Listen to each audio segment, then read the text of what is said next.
eldast svo hratt, maður bara alltaf, ha?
Komið sæl og blessuð og velkomin í vikuskamt í beinni útsendingu. Ég fengið hér 4 góða gesti til þess að krifja samtíman með okkur, fréttir og þjóðmál líðandi stundar. Ef að fara hérna bara í taka sólarhringsröðina á þetta. Þannig svolítið síðan maður hefur séð þig, Sara. Þú ert búin að vera undir feldi upp í háskóla. Það má segja það, já. Ég tók þá spontant ákvörðun að fara í inntökuprófið í læknisfræði. Já. Komst inn mér að óvörum og og við tók mikill lærdómur sem ég er búin að vera í og eins og ég sagði við þig að þá er ég bara búin að vera með höfuðið ofan í bók í allan vetur. Og var svona komið upp núna til þess að anda. En þetta er svo flott hjá þér. Þú ert bara búin að skila árangri í læknisfræðinni. Síðastliðin vetur, er það ekki? Ég er búin með fyrsta árið. Búin með fyrsta árið. Búin að ná öllum prófum. Og áður varstu svona mest þekkt fyrir að vera myndlistarmaður og svo pólitíkus. Já, og aktivisti. Aktivisti? Já. Ég er með þess að háskólagráðu í listmálun líka frá Edinborg. Já. Og já, svo dróst ég inn í stjórnmálin einmitt í gegnum aktivisman. Já. Og var svona með annan fótinn og stundum báða. Þetta er svo flott vending. En þetta er svo gaman vegna þess að þegar eins og núna er ég í læknisfræði og ég er að sjá heilbrigðiskerfið frá öðru sjónarhorni heldur en þegar maður er í pólitík. Ég var stundum í velferðarnefnd og þá sér maður, þetta er svo gaman að sjá þjóðfélagið, samfélagið og það mikilvægustu innviðin okkar bara frá eins mörgum sjónarhólum og hægt er. Einmitt. Sjónarhornum. Já. Nýmentun frá öðru sjónarhorni. Já, og hvernig það tengist og hvernig bara gangverkið er í samfélaginu. Já. Sérðu fyrir þér að þú munir svona halda áfram inn í þessum bönkar núna bara að þú, hvað tekur ekki læknisfræði 5 ár? 6 ár. 6 ár? Já. Ætlar bara að vera inn í bönkarnum eða ætlar að svona reyna að flakka svolítið á milli heima? Ég vildi að það væri ákvörðun sem ég geti tekið sjálf, en ég komst að því mjög fljótlega eftir að ég byrjaði í læknisfræði að með myndlistina að þá gat ég ekki skilið hana eftir bara út í horni eina. Ég varð ekki einhvern veginn sátt við hlutina fyrir að ég var að mála leið og ég var að læra. Byrjaði því að reyna að taka glósur eins og allir gera, en það gekk ekki. En ég fór að læra ennþá betur þegar ég var að teikna og mála hlutina. Það þurfti balans. Já, það þarf þetta og ég var alltaf einhvern veginn þráð þetta jafnvægi á milli raungreina og lista. Já. Og nú er það bara einhvern veginn komið. Stjórnmálin hafa þurft að sitja á hakanum, bara hreinlega út af tímanum, sko. Já, og þú fylgist ekkert mjög vel með. Þannig að þú mútt bara segja pass þegar við förum að krifja fréttamálinu eftir. Nei, ekki alveg, sleppur ekki alveg svona. Nei, ég hef náttúrulega reynað að fylgjast með eins og ég get, en og kem til með að gera. Og augljós tenging á milli ykkar tveggja í gegnum Píratana, Þórhildur Sunna Ævarsdóttir, velkomin hér á Rauðaborðinu. Já, takk. Þannig svolítið síðan þú hefur verið hér, þú ert líka svona aðeins búin að skipta stöðu í lífinu. Já, þetta er svolítið skemmtilegt. Við Sara hefum fylgst að hansi lengi og erum góðar vinkonur og vorum reyndar báðar saman með sjónvarpsþátt hérna fyrir mörgum árum síðan áður en að ég settist á þing sem að hét Strandhögg og var á INN og var henn mesta skemmtun. Já. Sætla minningar. Og við erum nú líka svolítið samstiga núna að því marki að ég er líka komin í háskólanám, svona meðfram vinnu reyndar. Og ég reyndar ekki að taka svona algjöra kúvendingu eins og hún Sara í allt annað svið heldur er ég að sækja mér frekari menntun í lögfræði því að ég hyggst sækja mér lögmannsréttindi. Þú ert mannréttindalögfræðingur Já, nú ég þegar, er ekki satt? með meistaragráðu í alþjóða mannréttindum og alþjóðlegum refsirétti og lærði líka Evrópurétt og þjóðarétt en ekkert af þessu er íslensku réttur. Nei.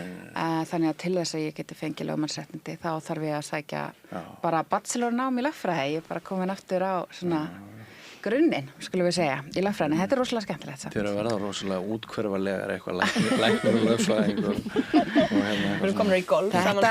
Þetta tengist nú samt þeirri vinnu sem ég er í, sem að er framkvæmdastjóri mannréttindasamtaka sem að heita Courage International og hafa verið að berjast sérstaklega fyrir uppljóstrara eins og Edward Snowden og svo kannski stærsta baráttan fyrir mína tilkomu var að berjast fyrir frelsi Julian Assange sem var stofnandi þessara samtaka.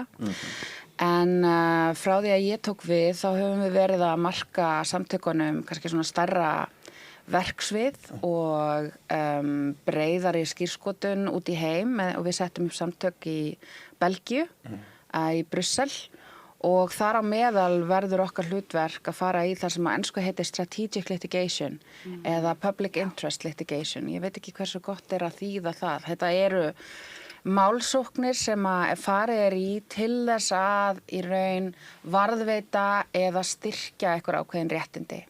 Eða þá að standa vörð eða verja einhverja einstaklinga sem að verða fyrir ágjöf réttarkerfisins, í hvaða formi sem það birtist, fyrir að berjast fyrir réttindum eða fyrir að segja sannleikann eða fyrir að vera uppljóstrari.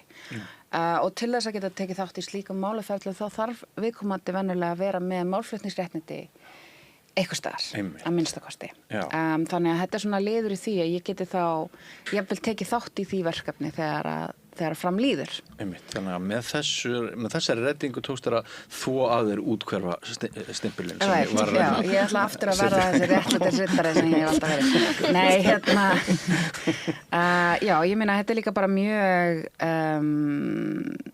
hvað maður að segja, þetta skiptir töluvert miklu máli núna líka í fyrsta herferðin okkar frá því að við komum okkur fyrir þarna í Belgíu snýstum að styðja við bakið á Francesco Albanese sem er sérstakur sendifulltrúi eða sérstakur skýrslugjafi Sameinuðu þjóðanna stöðu mannréttinda á Vesturbakkanum hernumdum af Ísrael frá 1967 og hún hefur nú heldur betur þurft að sæta ofsóknum fyrir mjög röggsaman, skýran og hugrakkan málflutning varðandi þjóðarmorðið í Palestínu og þá sérstaklega skýrslu sem hún skrifaði samsagt fyrirtækja út allan heim, stórfyrirtækja allan heim í þjóðarmorðinu í Palestínu, hvernig þau græða á þjóðarmorðinu og nefnir þarna tæknirisa eins og Amazon og Microsoft og Google og Palantir auðvitað sem er kannski svona stærsti leikandi þarna en svo líka bara fyrirtækja svo Hyundai og Caterpillar og önnur slík Volvo sem að sjá landræningum fyrir búnaði til þess að jafna hús Palestínumanna við jörðu eða jafnvel grafa á lifandi eða flytja landræningja í brinnvörðum rútum eða byggja infrastruktúr til þess að það sé hægt að finna leiða þessum landræningjabyggðum og svo framvegis, lestakerfi, almenningssamgöngur og svo framvegis. Og eftir þetta var hún sem sagt beitt refsiaðgerðum af Bandaríkjastjórn, sett á sama lista og fólk eins og Osama bin Laden og Saddam Hussein og Assad og aðrir. Þannig að hún getur ekki átt bankareikning neins staðar, hún getur ekki verið með kreditkort, hún hefur ekki aðgang að neinni rafrænni þjónustu, hún hefur lent í því að fjölmörgum gistingum sem hafa verið bókaðir í hennar nafni hefur verið bara kanselera eða fellda niður og viðburðir sem hún hefur átt að halda hafa verið felldir niður út af þessum refsiaðgerðum. Þau hafa íbúð hjónin í Bandaríkjunum sem að þau hafa ekki geta gert neitt við og þau mega ekki fara til Bandaríkjanna. Og við erum sem sagt í þessum slaga með henni. Annars vegar gagnvart Evrópusambandinu og hins vegar gagnvart Bandaríkjastjórn. Skil. Komum betur að mannréttindum og brotum á þeim á eftir. Margrét Tryggvadóttir, þú ert náttúrulega rithöfundur og formaður rithöfundarsambandsins. Já. Ég hlakka nú til að spyrja þig hérna á eftir bein Jónasar Hallgrímssonar. Er það ekki eitthvað sem hefur svona kitlað þínar Jú, en ég veit álfataugar? svo mikið alveg hvað mér á að finnast það, sko. Mér ekki heldur. Nei, þetta er pínu snúið. svolítið óvænt spurning eða sem sagt óvænt mál Já. sem frekar. Já. En já, þetta er svona, þú veist, við núna erum við svolítið upptekin að ESB og þú veist að kíkja í pakkan. Já. Núna er þarna einhver annar Annar pakki að pakki kíkja í. sem að við getum kíkt í og kannski fengi einhverja Það var genetíska niðurstöðu. einhver að skrifa grein sko fyrir já við þessu tvennu. Já, einmitt. Laði þetta jöfnu. Já. Þetta með beinin að Jónasar og Já, en sko ég hef nokkra skoðanir á þessu máli og er ekki alltaf sammála mér. Stundum finnst mér að auðvitað eitt við vita hver er þarna og skilur sem beinum ef þetta er ekki Jónas og svo bara eftir hálftíma finnst mér eitthvað allt annað bara láta þetta vera. Ég tengi við það. Þetta er svona, skrítum mál, en ég heyrði á Rás 2 mjög skemmtilegt viðtal við Elínu Hirst og Kára Stefánsson og þar var verið að lýsa sko þessu hvernig það hafi verið þannig í þessum Assistans-kirkjugarði, hann virðist hafi verið sko grafin fyrst, svo mátti 50 árum seinna grafa ykkur aðra, þá voru grafinni 2 og svo seinna voru 2 í viðbót, þannig að það voru þarna 5 manns í þessari gröf og það er til einhver skýrsla um þetta frá þessum manni sem að náði í beinin og mér langar mikið að lesa hana. En já, ég veit ekki hvort að það sé eitthvað eftir aðeim hana. Mér er svolítið gott að heyra þig segja að þú eiginlega sveiflist bara frá mínútu í þessu máli. Ég byrjaði á því að hlæja upphátt. Ég held að þetta væri aprílgap. Ég þurfti að tjekka á því hvort það væri 1. apríl. Og svo sá ég að það var ekki 1. apríl. Þetta var ekki aprílgap. En átti það djöflast í þessum beinum, Jónasar. Og ég sem sagt bókaði viðmælanda hingað með mjög mikla fordóma gegn þessar aðgerð. Pál Valsson. Já. Og svo bara hef ég snúist síðan. og ég hef haldið samvinskupið yfir því að hafa snúist. Því að mér finnst sumpart að maður eigi bara að leyfa Jónasi að vera þarna þar sem hann er. Vera hvar sem hann er. Já, en það er ekki oft sem að maður snýst svona. Yfirleitt erum við bara með einhverja skoðun. Þetta er heilbrigðismerki, vil ég mæla. Er þetta ekki heilbrigðismerki bara? Heyrðu, Magnea Marinósdóttir, velkomin. Þá eru þið allar fullkynntar. Hvað hefur þú verið að gera núna upp á síðkastið? Undanfarið. Svo startinn og þættinum á persónulegum nótum að einhver leyti hjá Já, ég er búin að vera svona eins og trúboði eða faransölumaður, fara landi og halda vinnustofur svona lýðræði fyrir íbúa landsins að veljendum upprána í aðdraganda sveitarstjórnarkosninga. Og þetta er sem sagt verkefni sem að í raun að veru kveikjan að því var kveiksþáttur sem heitir 26.000 raddir sem ekki heyrast og fjallaði með þess að tapmörku kosningaþáttöku íbúa af veljendum uppruna sem hafa rétt til að kjósa í sveitarstjórnarkosningu 2022 og þá var tala meðal annars við nokkra íbúa og þeir tilgreindu upplýsingaskort og stjórnmálaflokka tala þau ekki við þau og svo framvegis. Þannig að þetta verkefni sem er með styrk frá þróunarsjóði innflytjendamála var fyrst í aðdraganda alþingiskosningana 2024 fyrir og eftir þær og svo núna er þetta sveitarstjórnarkosningana og í seinna skipti þá er Samband Íslands sveitarfélaga í bakkjarl og það er samstarfi, ég hef verið í samstarfi við svona 17 sveitarfélög og og þetta er fyrst og fremst bara til þess að skapa lifandi vettvang fyrir fræðslu og þekking meilu bara stjórnkerfið, þú veist, réttindi og líka leið til að hafa áhrif og í raun og veru koma út af því að þú veist, óhaf því í raun og veru hvað þú kemur alltaf út á jaðarinn og þetta er bara þetta er svona inngildingar aðgerð sem gengur út á það að koma aðeins inn í mainstreamin en líka koma svona dálítið úr því að vera alltaf óvirkur, það eru upplýsingar á netinu en þú kannski situr ekki heim í stofu og kynnir þér lýðræðisleg réttindiðin og þetta er miklu það gengur líka út á þetta að skapa svona lifandi vettvang þar sem fólk getur líka rætt saman og deilt reynslu og svo framvegis og það er mjög gaman til dæmis að heyra hvernig þú veist, kona frá Indonésu, Kís og einhver sem að kemur frá lýðveldinu Kongó og þetta er fólk allstaðar að úr heiminum og hefur búið hérna mjög mislengi, sumir bara nokkra mánuði og aðrir bara rúmlega 20-30 ár. Og svo ég núna að fara að vinna verkefni sem heitir Ingeldingaskrifin og svona fyrirmynd grænuskrifana og í rauninu svona í hverju skrif eru þá hvernig aðgerðir sem að þú veist vinnustaður, grunnskólar og fleiri geta gripið til bara til þess að gera sem vinnustað, þjónustu eða skólan meira eingildandi. Einmitt. Við öll 5 höfum eitthvað pínluti komið nálægt stjórnmálum, sko það okkar sem hefur minnst komið nálægt þeim hefur pínluti komið nálægt þeim, sum náttúrulega mjög mikið eins og þið tvær. Mér langar að ræða pólitík við ykkur og aðeins tengt þessu sem að þú ert að tala og fleiri innbra hér á. Mér langar að ræða hérna, það komið nýr borgarmeirihluti. Þau ætla sér að leggja niður mannréttindaráð og mannréttindaskrifstofu. Hún sagði framkvæmdastýra kvennaathvarfsins hérna í vikunni að það væri mjög mikið samstarf á milli kvennaathvarfsins og þessa ráðs á Reykjavíkurborg. Þetta væri ekki eins og haldið væri fram að þetta væri bara gagnslaust rask fyrir einhverja vinstri menn, sko, eins og við heyrum hægri menn svolítið tala Við erum líka jafnvel bara í dag eða í kvöld þá er Alþingi að samþykkja brottfararbúðir fyrir börn. Þar sem börn eru í fangelsi, held ég við getum sagt bara umbúðalaust. Mér langar aðeins að para hringinn og byrja á þér, Sara. Ísland dagsins í dag, það er ekki sama land og var fyrir tiltölulega stuttum tíma. Nei, ég tek undir það og þetta er alveg ótrúlega sorglegt og kemur manni svo óvart að þetta kemur óvart en samt ekki að maður er alltaf búin að horfa á þessa þróun verða. Fyrst verða þarna þessi hægri öfl svona meira og meira einhvern veginn hávær, svo kemur Trump og hann normaliserar þessa hluti. Upphaflega þá einhvern veginn hlupu allir upp fyrir hand og fóta og fordæmdu það sem hann var að gera í byrjun hans fyrra kjörtímabils. Réttilega mínu skapi, en núna þá er bara búið að gerast það sem að maður óttaðist, að það er búið að normalisera. Þetta er að gerast hérna núna á Íslandi, svona hlutir, svona umræða, svona grímulaus rasismi sem er í gangi umræðinni bæði bara við kaffiborðið og inn á hinu háa Alþingi. Og hérna, maður er orðlaus, sorgmæddur og tapur yfir þessu. Og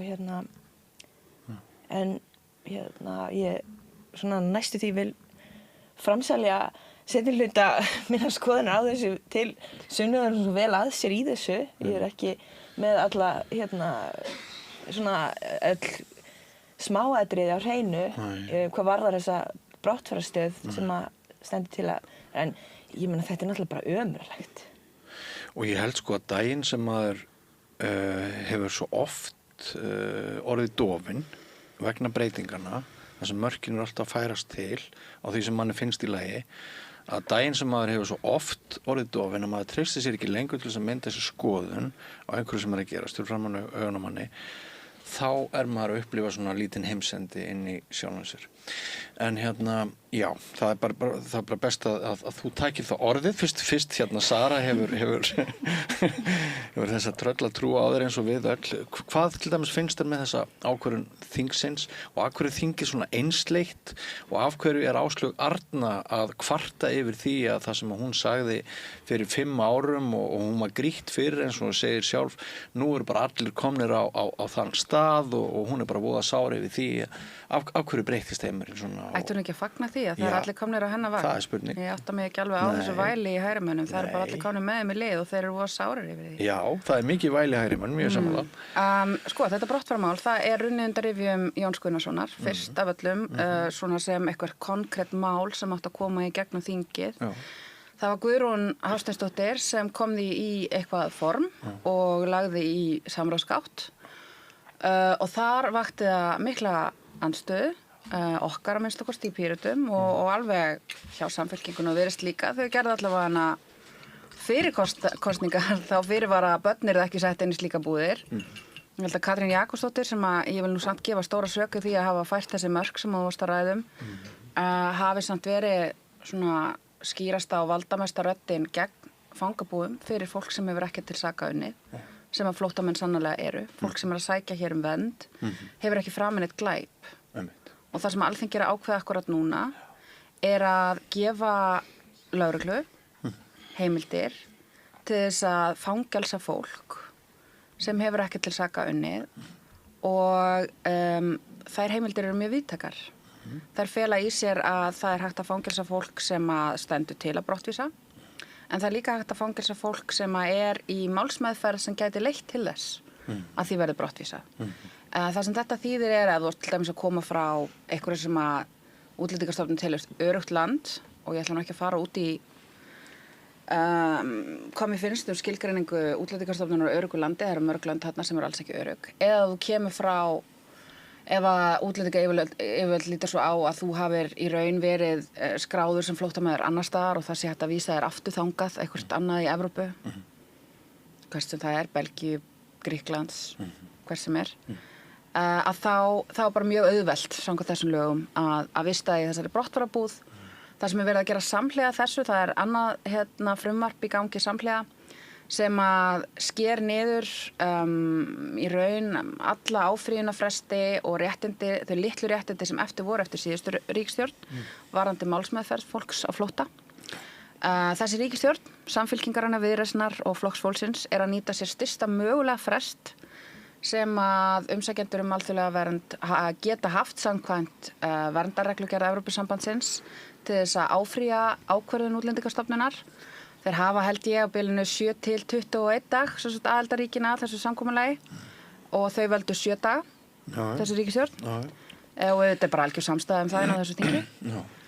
Þau eru líka búin Það enginn sem kvartar yfir því að minna. Nei, það fagnaði þessu allir hérna.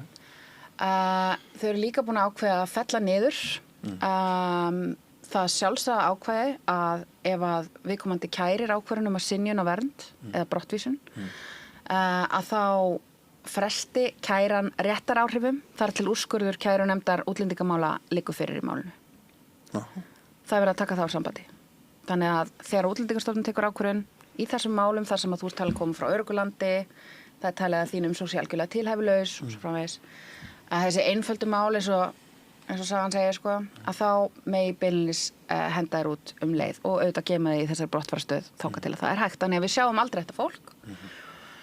Ég held að það hafi verið Barnaheill sem benti á það í umsögn við þetta frumvarp að það eru 130 einstaklingar sem að í þessum tilfellum fengu sínum niðurstöðum frá Útlendingastofnun hnekkt hjá kærunefnd útlendingamála, þar af meðal 39 börn sem þá fengu að vera á síðasta ári, þannig að þetta er ekki einhver pínulítil tilfelli sem við erum að tala um. Þetta er bara stór hópur af börnum sem fá ekki réttláta málsmeðferð eftir að þetta fer í gegn, og þetta fer í gegn í dag samhliða brottvísunarfrumvarpinu.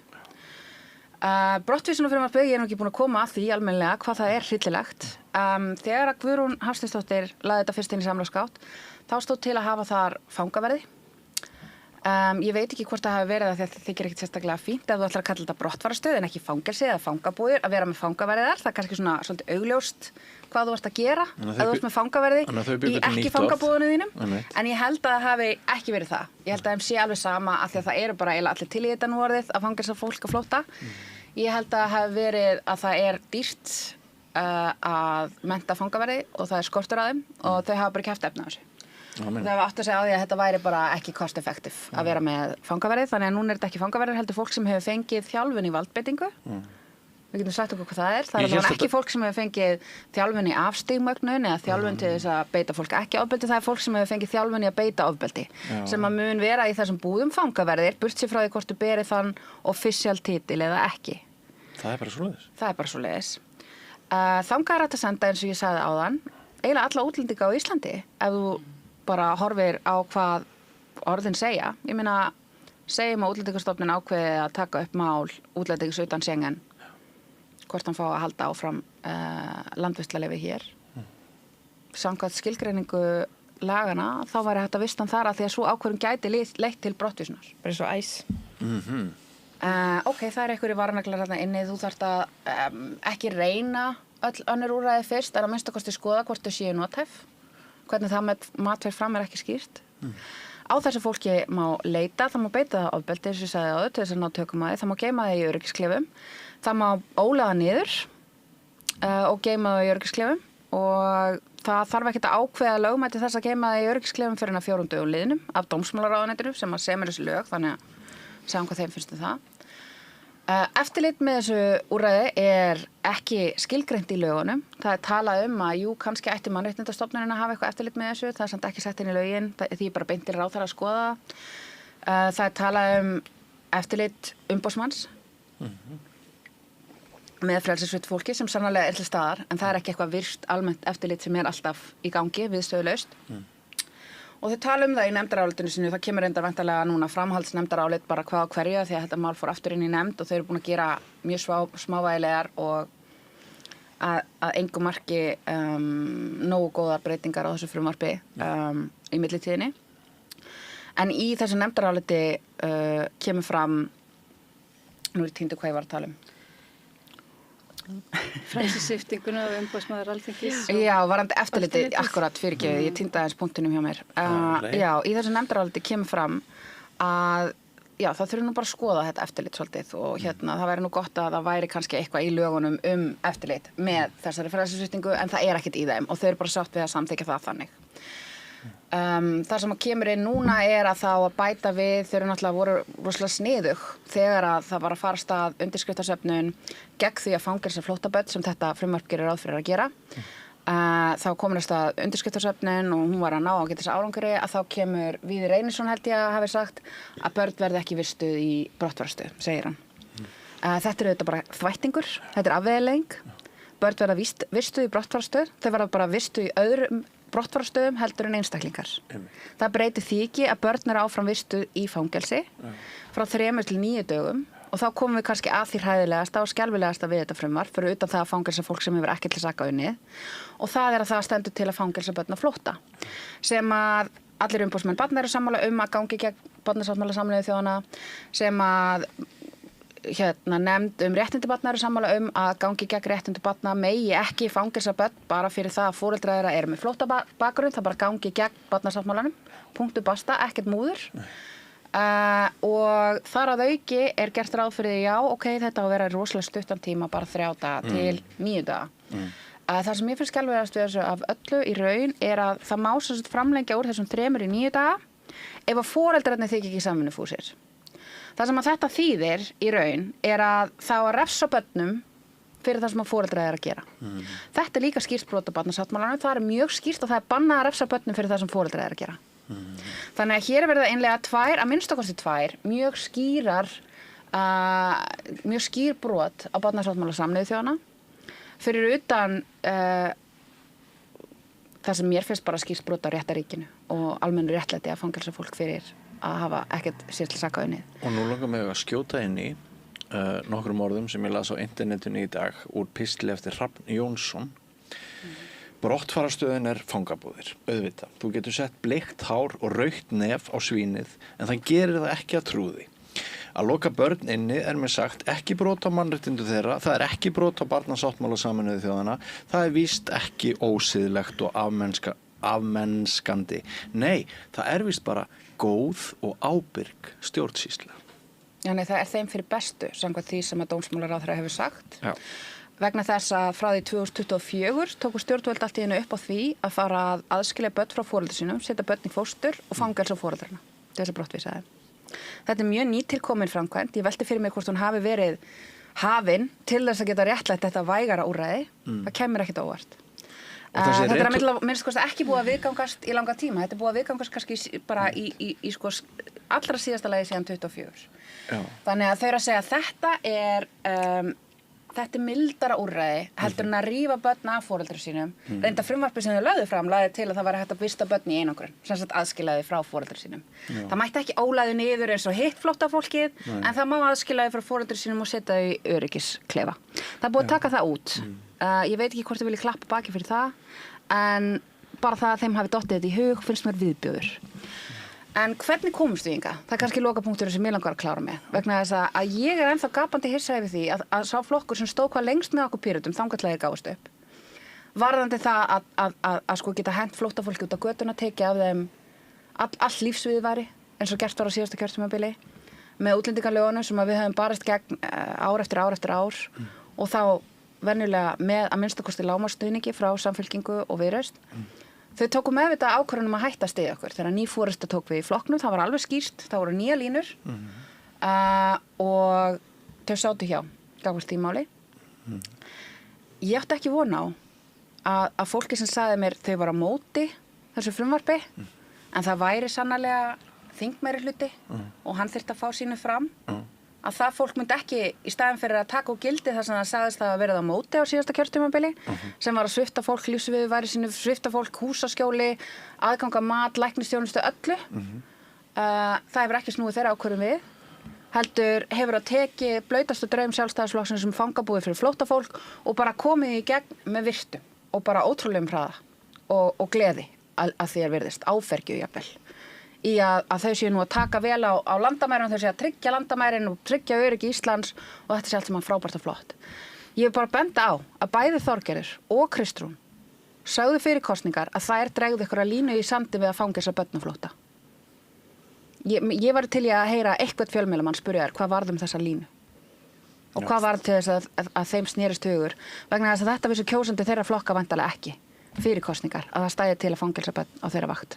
Þorgerður Katrín kemur til minni næstu viku og ég skal halda þessu til haga.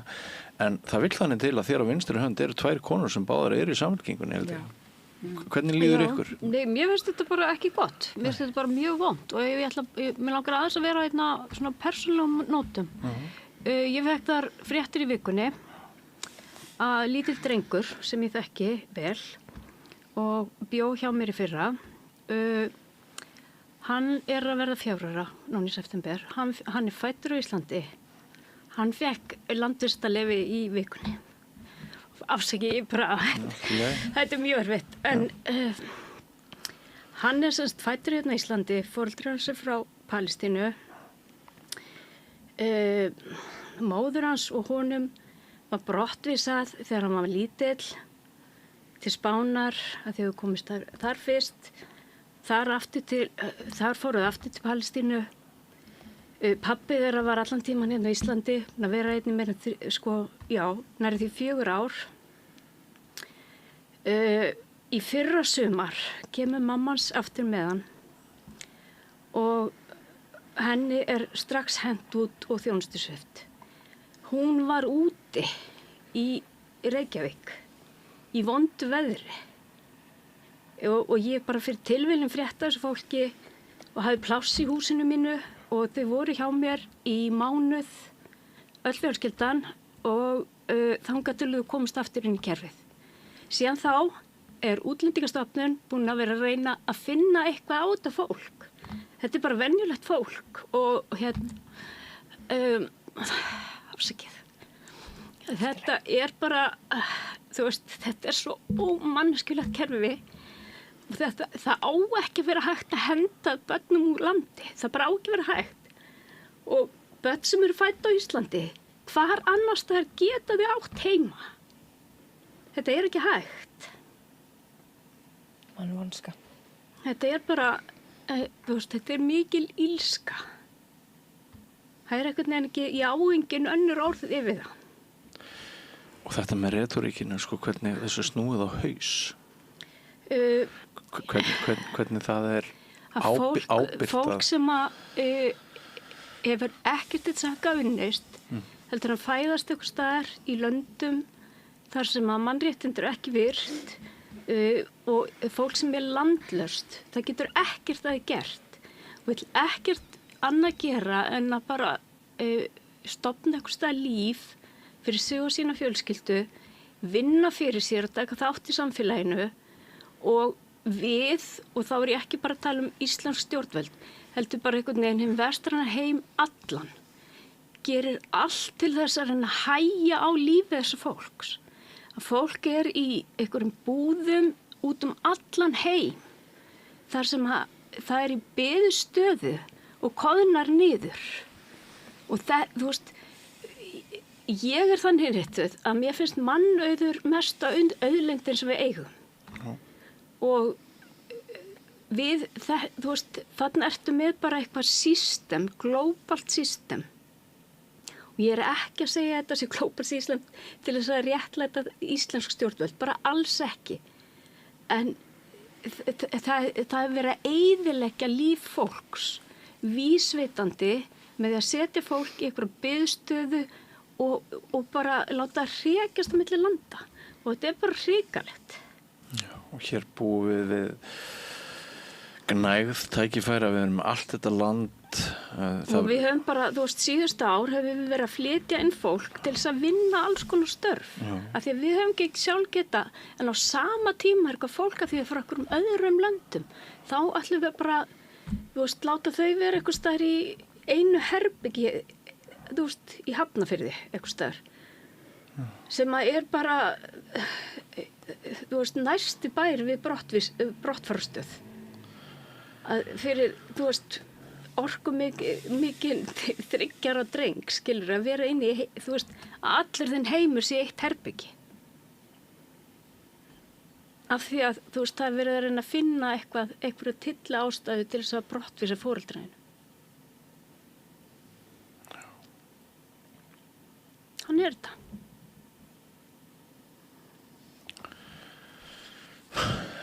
Hvað segir þú?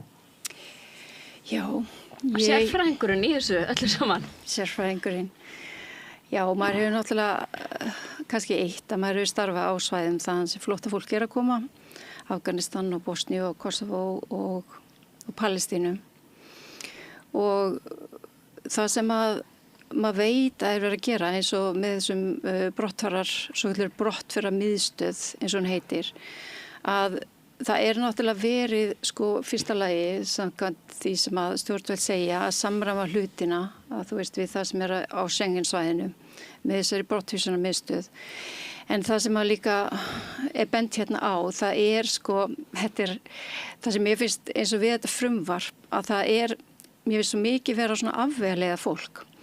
Það sem í raun og veru verið að gera, það sagt að það vera að þú veist að hámarki 3 vikur fyrir fullorðna, svo megi framlengja það í ákveðin tíma. Upp í 18 mánuði. Og svo má vera upp í 18 mánuði. Og máli það að eins og var bent á, þú veist, þetta óbúslega víðtækt og þetta í raun og veru líka nær til umsækjendum alþjóðlega vernd, þó þessi aldrei sagt. Og út af því að það náttúrulega gert ráð fyrir því að það taki jafnvel alltaf 18 mánuðum. Og það sem í raun og veru verið að koma í veg fyrir, það að það sé einhver samgangur á milli fólksins sem umsækjendum alþjóðlega vernd og mannesku eins og þín, sem að, þú veist, með hjartað á réttum stað og finnst erfitt að horfa upp á, þú veist, að allt þetta sem í gangi út af því að stjórnvöld að framfylgja lög og reglu. Og það leiðandi, ég myndi vilja hafa umræðina bara alltaf hreinskilnari. Þú veist, þarna verið í raun og veru að koma í veg fyrir samgang á milli fólk sem sækjum alþjóðlega vernd, eða mér skustu bjóða upp á það. Þannig að þau eigi þá ekki samneyti við íbúana sem búa hérna fyrir. Og ef við ræðum hvað mannúðlegt og hvað ómannúðlegt, að þá auðvita, þú veist, það svakalega ómannúðlegt þegar fólk ég vil búa hérna í 18-24 mánuði, börnir í skóla og svo kemur synjun og vernd og þeim vísað í burtu. Og þá líka bara fólk veit nákvæmlega hvaða, þú veist, getur haft, hvaða hefur haft og hvaða getur haft og það allt ekki að því og það vísað í burtu. Það alltaf bara spurning hvort það sé mannúðlegra eða ómannúðlegra að fólk búi á einhverjum einum stað og hafi þá, einhverja lágmarksþjónustu og sem í boði og þarna skiptir alveg óbærslega miklu sálfræðiþjónusta, félagsleg virkni, nám fyrir börn, ekki með þannig staðinni og frístundastarf og ég veit að þetta ég hef átt óbærslega erfitt með að gera algjörlega upp hugminn í þessu öllu saman. En þú veist, reynsla mín af því að starfa á þessum svæðum og líka að starfa með flóttafólki bæði í Hafnarfirði og hérna í Reykjavík, að þá vissan hátt að þá eitthvað ósvöldlega ómannúðlegt að gefa þér svona nasaþefina því sem þú gætir haft og og þú býrð á einu stað, þú ferð einhverja vasapinninga, þú þarft að fara út í búð, umgangast alls konar fólk, þú þarft að hugsa þeitt og þetta og það svona auðvitað einhvers konar félagsstarfi í gangi og þvílíkt, en það sama, þú ert bara endalaust að bíða í von og ótta eftir að fá niðurstöðu og það var mikið mál gert úr því til dæmis þegar fólk var á Bifröst, það voru einhverjir sem að eins og Steinunn Ólína til að mynda fyrir forsetaframbjóðandi og leikona, hún var að segja að þetta væri ómannlegt að fólk væri að senda fólk á Bifröst og kemst ekki einu svona kaffhús. Málið bara það eins og Jasmína sem er frá Bosníu og hefur mikið rætt þessi mál og var náttúrulega í mótmálum á Austurvelli í sambandi við fangelsum barna. Að hún til að mynda mótmælt þessu. Það sem fólk að sækja í, það eitthvað öryggi og það að fá bara, einhver stað þar sem getur sofið öryggur og fá mat. Já, og sérstaklega öll þessi þjónusta sem að skiptir auðvitað öllu máli með þannig að staðnir ekki bara og sést bara í einhverju svona bíð og bíð eftir kótu þanga til og færa einhvern niðurskur. Það þarf auðvitað að vera einhver virkni. Þannig það sem ég er mjög ósatt við í allir þessu umræðu er einmitt að hvernig stjórnvöld tala þetta eins og við séum lögregluríki og eins og umsækjendur alþjóðlega vernd og flóttafólk sé í raun og veru hafa einhvern annarleg markmið eða tilgang með því að koma hingað. Það talaði þetta eins og við þurfum að gera þetta eins og við höfum ekkert val. Já, og ég meina það, þetta er alltaf spurning. Ég meina ef maður lesa alla greinagerðina sem eru ansi löng, þá náttúrulega dramað sem kemur, það er þetta, þú ert umsækjandi alþjóðlega vernd, þú ert fjölskylda með börn, þú færð synjun, það er auðvitað spurning, eigum við að samþykkja alla eða eigum við að synja fólki og synja fólki með börn eða eigum við að láta það til dæmis vera viðmið allir sem eru með börn fái alþjóðlega vernd og við tökum þeim inn í okkar samfélag og við hlúum að þeim og við fjárfestum í þeim manni. Þetta er alltaf spurning hvað þú ákveður að gera.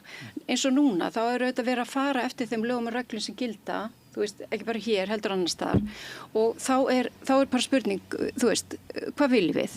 En með við erum að fylgja þessum reglum að þá er þetta spurning og síðan er fólk að fara, það vantar kannski eitt barnið, þá verður að fresta brottvísun og þá verður verið einmitt eins og þú ert að benda á, þá verður verið að taka foreldrana nauðungarúrræði, fara með þau í fangelsi og börnin í fóstur og þetta eykur rosalega mikið á bara hreinlega áfalli við það. Í fyrsta lagi hafa verið hluta af samfélaginu, kannski í 1,5-2 ár.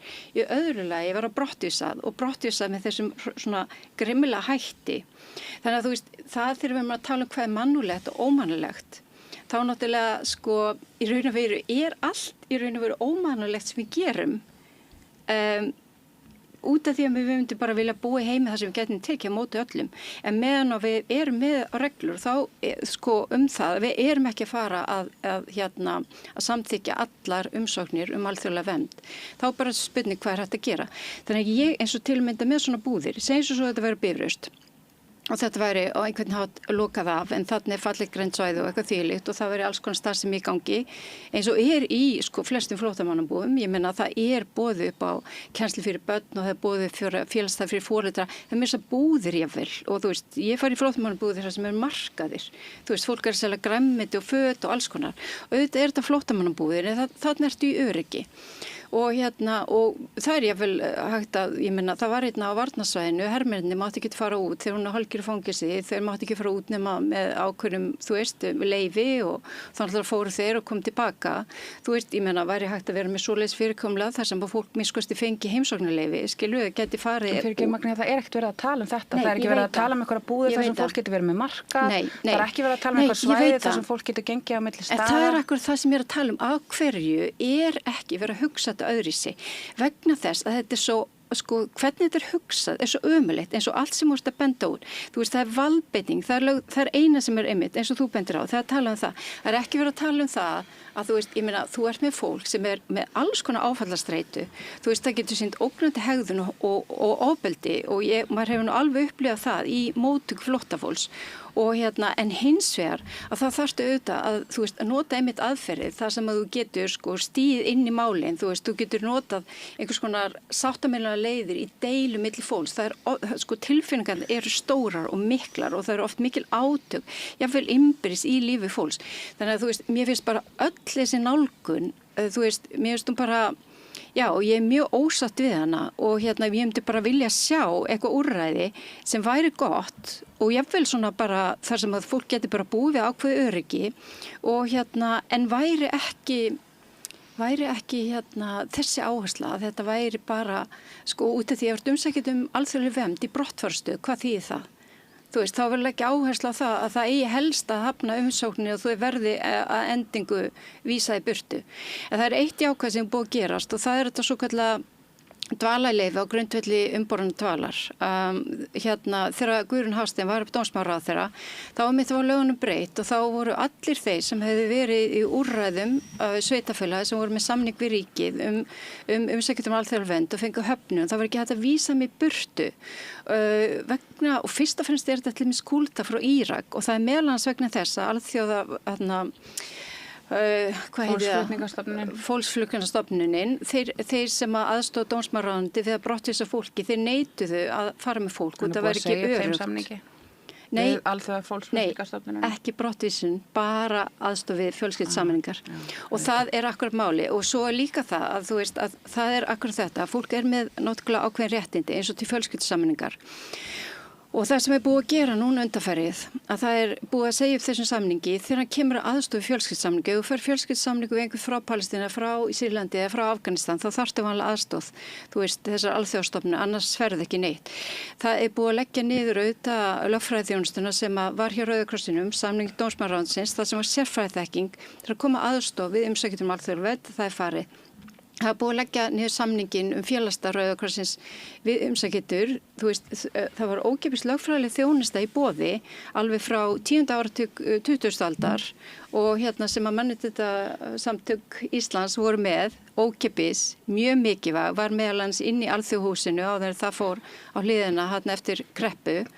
Og það var lögð niður með stofnun mannréttindastofnunarinnar. Og þú veist, og það svona, það óbúslega mósagnir því að stofna loksins einhverja mannréttindastofnun samkvæmt Parísarviðmiðum og ég veit ekki hvað og leggja niður svona grundlæta þjónustu við fólk sem af erlendum uppruna, þú veist, sem þarf lagalega aðstoð út af því að hún kostar. Og það margt svona sem auðvitað hægt að hugsa en ég held að eins og segja, þetta búið að þróast í þá veru sem að maður bara ósátti við og það ekki bara hvað að setja upp, það bara hvernig gat það gerst eins og orðræðan. Hvernig gat það gerst eins og Þórhildur Sunna að minnast á að flokkar sem áður voru bara svona stóðu mjög fast í ístaðinu fyrir mannréttindum að þeir hafa farið svona hratt bara eins og ykkar flokkar, ég ætla ekki að gera flokkur, ég ætla ekki að gera ykkur tvær ábyrgar fyrir þessari stefnu samfylkingarinnar í útlendingamálum en hver ykkar skýring á því? Ég held þetta sé bara enga veginn í samræmi við stefnu samfylkingarinnar í útlendingamálum. Það nefnilega málið, þetta ekki samræmi við það. Hver ræður þarna í þessari ríkisstjórn, ef ekki samfylkingin? Nei, að sjálfsögðu, en náttúrulega dómsmálaráðuneytið nú ekki þar, ég hef ekki kynnt mér, ég var bara viðurkenna það, ég hef ekki kynnt Heldur þetta séu rosakaupi Viðreisn? Ég bara þori ekki að segja það. Nei, Kristrún alveg búin að tala fyrir þessu úrræði. Hún telur þetta til í því góða sem hún að gera fyrir land og þjóð. Hún merkir sér alveg þessu máli. Hún skammar sín ekkert fyrir að hún talar ekki með þetta sé eitthvað sem hún þurfi því miður að gera. Hún nefnir þetta sem hluta af afurðum þessara ríkisstjórnar. Þegar hún var að tala hvort það var samþykkt þjóðaratkvæðagreiðslunnar, samþykkt þingsályktunartillögunnar þjóðaratkvæðagreiðsluna 29. ágúst næstkomandi aðild að ESB þá klikkir hún út með og svo bara eftir þetta þá býða okkur mikilvæg mál, það almenn samstaða nokkur útlendingamál sem þurfum að afgreiða, þetta aldeilis frábært. Hún nefnir þetta reglulega sem eitthvað sem mikilvægt sem hún að gera fyrir þjóðina þannig að hún lítur á þetta sem mikilvægan hluta af sína embætti. Ég verð samt að fá að spyrja Magna vegna þess að ég skil ekki alveg mjög ákveðin mótsögn því sem þú ert að segja þegar þú segir annars vegar að tilgangur markmiði með þessari brottfarastöð sé að fela þetta fólk fyrir okkur sem að búa hér. Ég held það, ég þó sé ekki yfirlýstur tilgangur. Er það ekki að sama og geima það á bifröst eða hvar sem það skilur? Ég meina, er ekki punkturinn með þessu einmitt að við þurfum aldrei að horfa upp á fólki sem við hendum út úr landi. Og ég er að segja, þú veist, það vantar heiðarlega umræðu þetta. Ef þú lest á bakvið línurnar, þú veist, þá þetta tilgangurinn að mínu mati eins og ég skil þetta. Og það ég algjörlega sammála að þetta sé tilgangurinn. Og það auðvitað hægt að fara mismunandi leiðir að þessu, en mér finnst ég bara mjög ósátt við hvernig verið svona að reyna að slá ryki í augu fólks. Þú veist, við erum með alls konar fyrirvarar sem í raun og veru engin fyrirvarar og tala þessa valdbeitingu, tala ekki neitt annað. Þú veist, það eitthvað svona, það bara nálgun í þessu sem ekki nógu mannúðleg. Það verður að tala inn í ótta fólk. Það verður að tala og þegar leiðu þú nærð því, þá nærðu náttúrulega pólitísku kapitali. Þú nærð meiri hlutum.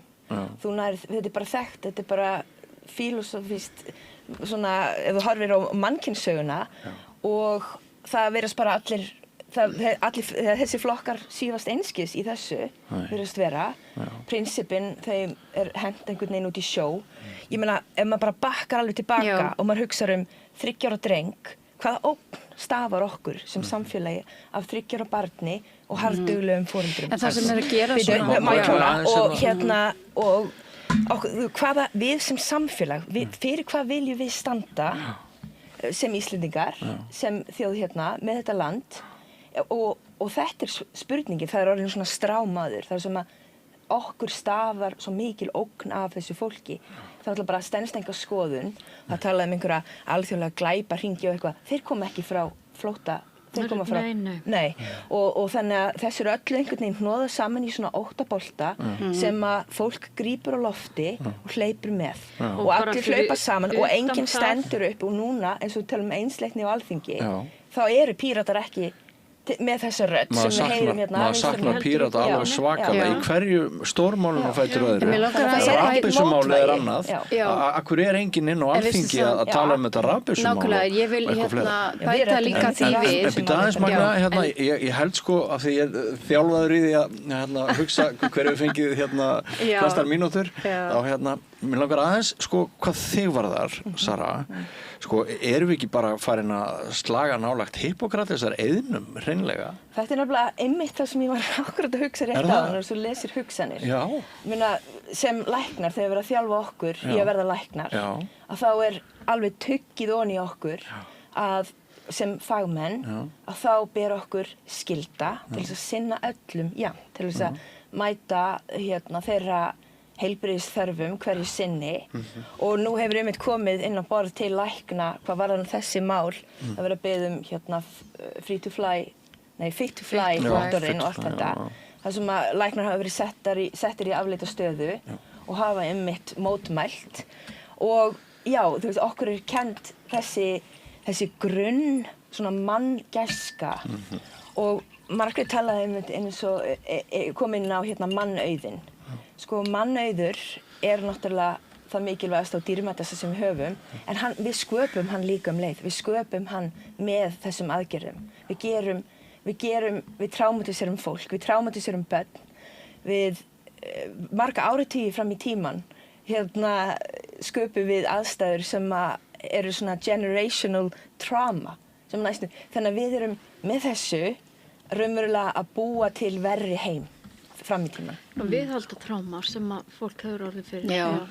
En mér langar líka að segja þetta með óttan að sko við erum eyríki, við erum einsleit þjóð og ég mitt mjög ósatt við það hvernig einhvern veginn líka mitt alið á þessum ótta gagnvart öllum sem eru einhvers staðar annars staðar frá líka við svo framleið sem eru ekki frá Norðurlöndunum líka við og eins þessar svona orðræða sem svona eins og í okkar heimflokki okkar Margrétar, þú veist, þetta stolt þjóð og vegna þess að þegar þú talar svona orð þá þarftu alltaf að velta fyrir þér sko hvert merkingabært inntak þessa orðs hvað meinum við með þjóð og ég held að flestir hugsi bara svona einhverju hvítir Íslendingar. Þetta allt annað til dæmis eins og Kanada, þetta sem eru sko raunverulega auðvitað að miklu meira að bjóða fólk velkomi að setjast að og reyna að nýta mannauðinn þar sem best og þar til dæmis samkvæmt stjórnarskrá frá 1982 þeir breyttu hugtakinu þjóð þeir tala fjölmenningarþjóð núna þannig að þú veist þegar að tala þjóð í Kanada vita allir að það átt við alla og það rosalega talandi fjárfestingu mannauði að það rosalega mikið þessina, náttúrulega það líka það sem skortur í Íslandi, það þetta svo kallar inngildingar aðgerðir, þú veist, sem mér finnst orðið inngilding flókið en mér finnst það mjög bara lýsandi.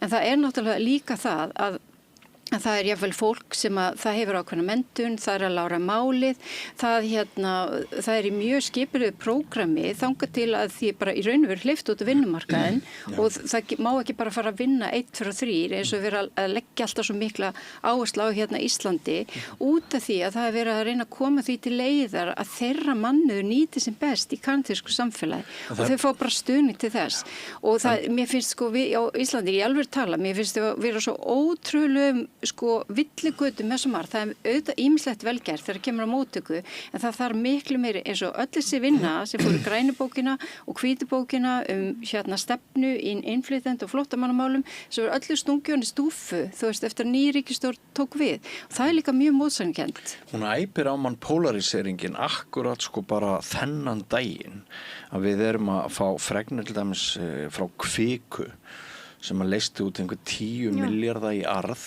rak fólk sama dag og var tekin ákvörðun að þeir greiði sér 10 milljarða í arð fyrir eitthvað sem ekki hægt að klúðra því að fjármálaöflin hér á Íslandi eru bara þannig að við erum bara fucked, við erum náttúrulega bara einhverja strengjabrúður í sem að höfum ekkert rými, það ekki hægt að klúðra peningakerfunum á Íslandi ef þú situr þar og jafnvel og við erum að tala um þetta fólk sem á ekki neitt og að berast fyrir sínu lífi. Ég hjó eftir því í dag að það var meira að segja einhver maður frá samtökum starfsmanna fjármálafyrirtækja sem að sagði að skilaboð þessa banka Kviku væri svo skýr að hann kallaði það botnlausa gróða fíkn. Og þarna einhver skrifstofamaður sem vinir hans að vinna í bönkunum Og og ég að velta fyrir mér það margar aðra fréttir í vikunni núna sem að tengdust einhvers konar græðgi. Það mikið búið að tala um Áslaugu, þið nú fyrrum þingkonur, þið 2 og þú líka fórst eitthvað enn á þing sem varstu bæði þingmaður og varaþingmaður? Þegar þú ferð inn á þing sem varaþingmaður að þá ertu raunverulega svona gjaldgengur sem þingmaður á meðan og ég fékk að fara í svolítið lengri tíma og fór 2 sinnum í fæðingarorlof. Akkurat. Það sem ég reyna að segja að við erum með mjög hægri sinnaðan borgarmeirihluta núna. Hægri menn unnu svakalega sigra allstaðar í kringum Reykjavík á höfuðborgar í öðrum sveitarfélögum á höfuðborgarsvæðinu og svona bara það að hugsa um einhvern annan en sjálfa sig. Þetta bara dautt mál? Nei, það það ekki. Og ég vil bara trúa því að fólk sé í grunninn, langflest fólk sé gott fólk. En það Hvað fannst þér ákvörðun Áslaugar Örnu? Hvernig hún búin að halda spilunum?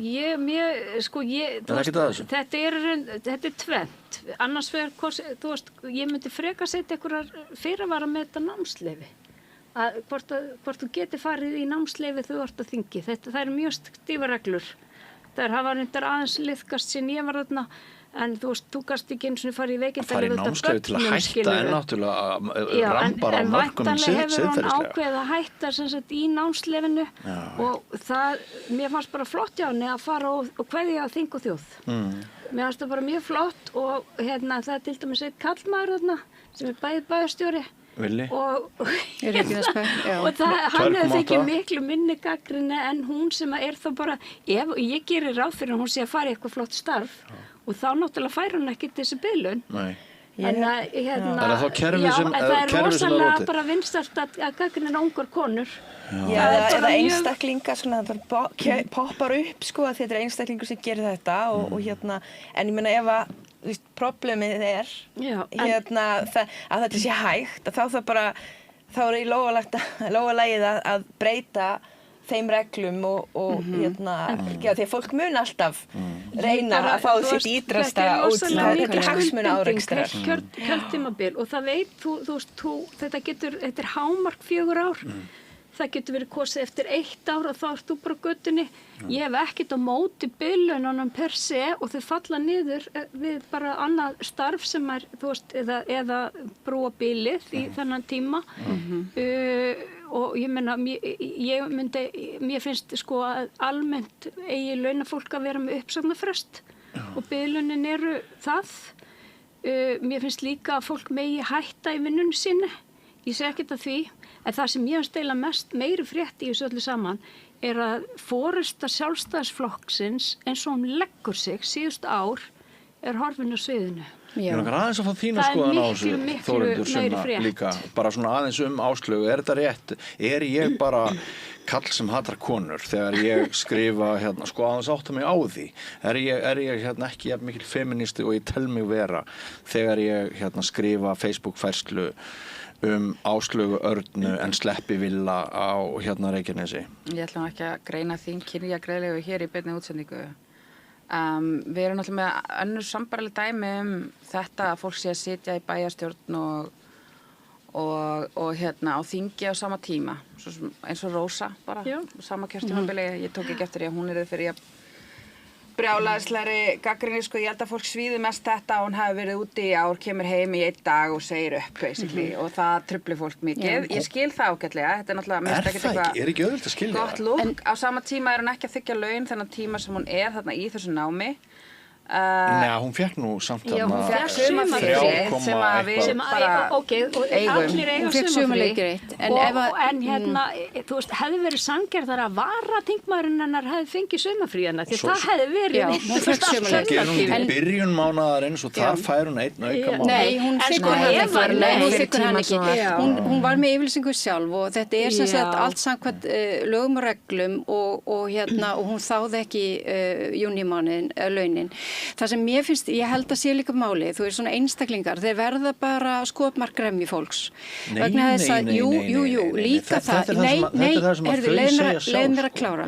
Vegna þess að það komið alveg óbúslega mikið gliðnun og bil á milli svona eiginlega sko fólks sem í valdastöðum og það farða góð laun, eðlilega. Þau eru miklu meira en góð.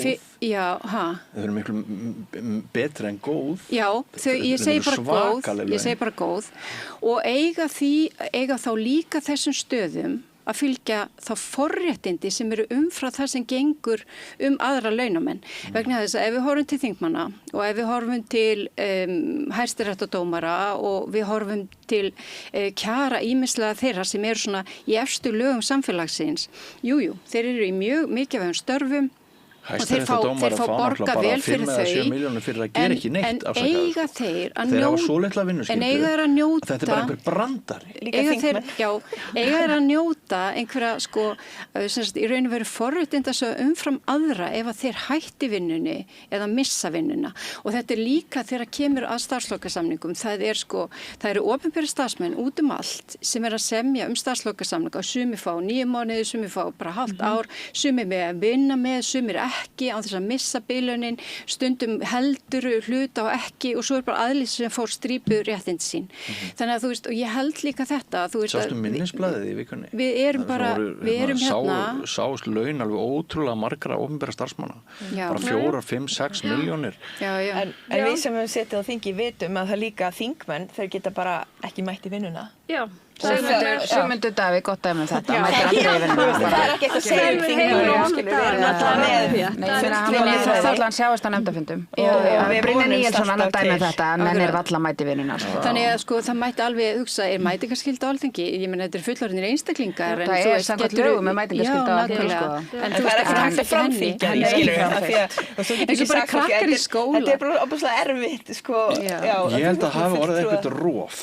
Það einhver fyrring sem hefur átt sér stað. Það í raun og veru það sem ég að tala og líka launaskriðið eins og á markaði, veistu það, þessi laun sko, það var tala, ég var aðeins að skoða þetta, 2012 og 2013 þá eru umfjöllun að helstu fórstýra meðaltal sem komið 2,3 ár, svo 2019 þá eru komið upp í 4, eitthvað, nú það komið upp í 7, eitthvað, svo fá þið bónus ofan á og síðan kemur talsmenn Icelandair sem búin að fá þvílíkt mikið á opinberu fé til þess að bjarga erfiðum rekstri að hann fær bónus svona sínlaun og þrátt fyrir að flugfélagið sé í tapi og það útskýrt með því að það út af því að hann stuðlaði ákveðin stefnumótun og gerði þetta og hitt og svo framvegis.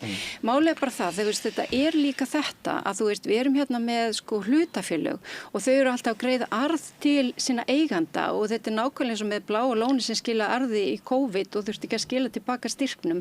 Mér finnst stjórnvöld á Íslandi þau hygla svo mikið hagsmuni þeirra sem eru stórfyrirtæki og eru valdamikli í samfélaginu. Þetta allt opinbert félag. Stéttarfélög opinbera starfsmanna, það liggur alveg fyrir að þau hafa gengið of langt. Það hefur verið samið allt of ríflega í þeim tilvikum sem að þetta brýtur gegn réttlætiskend almennings, þetta eyðileggur traustið í samfélaginu, það engan veginn hægt að útskýra af hverju svo ágæta regla sem var fyrir nokkrum árum, að það væri nú kannski ekki nema svona þrefaldur munur á launum þeirra sem unnu með höndunum og hinna sem voru að stýra fyrirtækjunum. Það bara, þetta komið út í einhverja vitleysu og mál Áslaugar Örnu, það kann að vera hún sé einhvers konar fórnarlamb. Ég held að þetta sé kerfið sem hún bara nýtir sér. Hún alls ekki nýtir sér frekar en að hún sé eitthvað svona sérstaklega siðspurt persóna. Þetta bara kerfið. En ælan í hálsinum á fólki og líka með Villa á Reykjanesi sem á töföldum launum, líka með bæjarstjórn og Akureyri, ég held að skipti ekki máli. Þetta allt löglegt og siðlaust, þá þarf að breyta lögum. En sko, ef það siðlaust þá gliðnar samfélagið í sundur. Ef Áslaug Arna hefði ætlað að gera eitthvað svona siðlaust, þá hefði hún bara komið hérna heim, tekið þingið í þessa 4-5 daga sem að eftir farið í langt sumarfrí og sagt af sér í september. Þá hefði hún verið að misnota sín, hún var ekki að gera það. Hún gerði það bara ekki. Hún tók sumarleyfið sitt og svo fór hún í launalaust leyfi til náms og svo komið tilbaka og þykkur ekki í júnimánuð. En hún fer að bilun. Það fyrsta sem hún gerði var að fara í formannsslag. Hún tapaði formannsslagnum, hún þoldi ekki formanninn, hún gæti ekki einu sinni verið inn í sama herbergi, þannig að hún ákvaða að fara til Bandaríkjanna í nám. Svo kom hún tilbaka, hún var 5 mínútur í vinnunni og hún tjekkaði sig út. Það er bara bannað. Hún fær einhverja 4. Þá finnst mér þetta að vera samt alveg mín Hún vil vera stærri. Nei, í fyrsta lagi þá höfum við ekkert, við getum fabulerað forsendur Áslaugar Örnu fyrir þessum ákvörðunum eins og við viljum, en við höfum ekkert fast í hendum þær. Við getum ekki sagt að segja því að hún í fílu yfir þessum formanslag. Við getum einhvern veginn slúðrað það, en við getum ekki staðhæft það. Það bara liggur ekki fyrir. Þú veist bara Bjarni Ben, hann sagði af sér af því að hann nefndi ekki að vera í stjórnarandstöðu. Hann byrjar, hann trendsettirinn. Hann segir af sér. Hann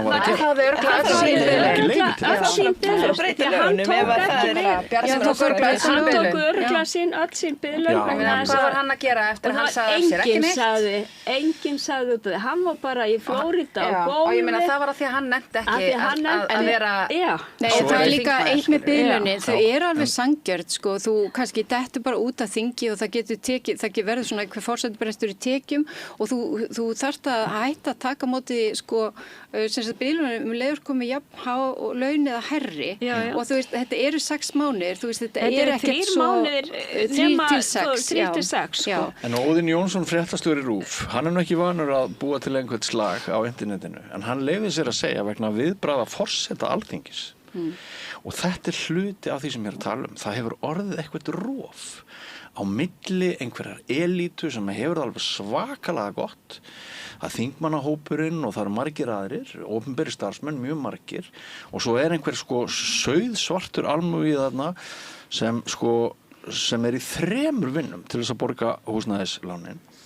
Óðinn Jónsson, fréttastjóri RÚV, segir viðbrögð forseta Alþingis. Svo ættu alþingismenn ekki að gráta fyrir augum alþjóðar, þó að starfsfélagi þeirra sem fór í námsleyfi í tæpt ár vegna þess að ekki var nógu gaman að vera bara almennur þingmaður, ákveður að námi loknu að hætta þingmennsku og snúa sér að öðrum verkum. Og hvað er hann að segja þarna? Það voru komin held í 300 like síðast þeirri sá. Þarna talar hann fyrir hönd alveg opbóðslega margra. Að þingmenn séu ekki mannlegir, sem alltaf eitthvað svo glutu. Auðvitað, þú veist, í þingsal, ég meina, þetta eitthvað óvænt og þetta bara mannleg viðbröð. Þú fer kannski að gráta eða fær tár í augun. Ég bara oft grenja í þingsal. Og bara yfir hinnum ýmsu málum og ræðum og tilfinningum og átökum og það þessi kramum að þú alltaf haldir, þú veist, ég held þetta sé bara búið. Þetta finnst mér kallrampa á hæsta stigi. Já, algjör. Að maður byrju fyrir ekki að þingmenn megi ekki gráta fyrir fram að þjóð sína.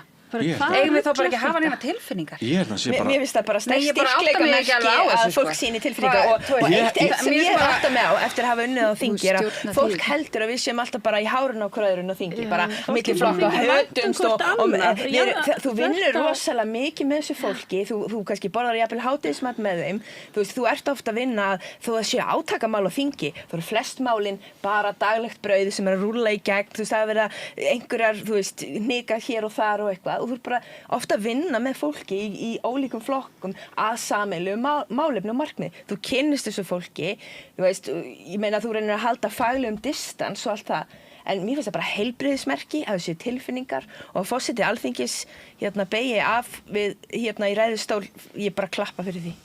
Ok, Nei, sko, það sem ég er að benda á í þessu er, einmitt ég tek undir með Margréti, það að gera ráð fyrir því að við séum bara ekki mannleg og höfum bara enga tilfinningar og eigum einhvern veginn að vera, ég veit ekki, einhvers konar vélmenni sem að starfi bara í þágu þjóðarinnar án þess að komast nokkru sinni við og hafa alltaf einhvern veginn fullkomna stjórn á öllum okkar tilfinningum og vera ekki hlýtt til annars fólks þótt að tilheyri öðrum flokkum eða sjá eftir 2 ungum frambarlegum konum úr Sjálfstæðisflokknum. Kannski er hann að syrgja liðið sem hún þarf að díla við núna eftir að þær eru farnar, skilur.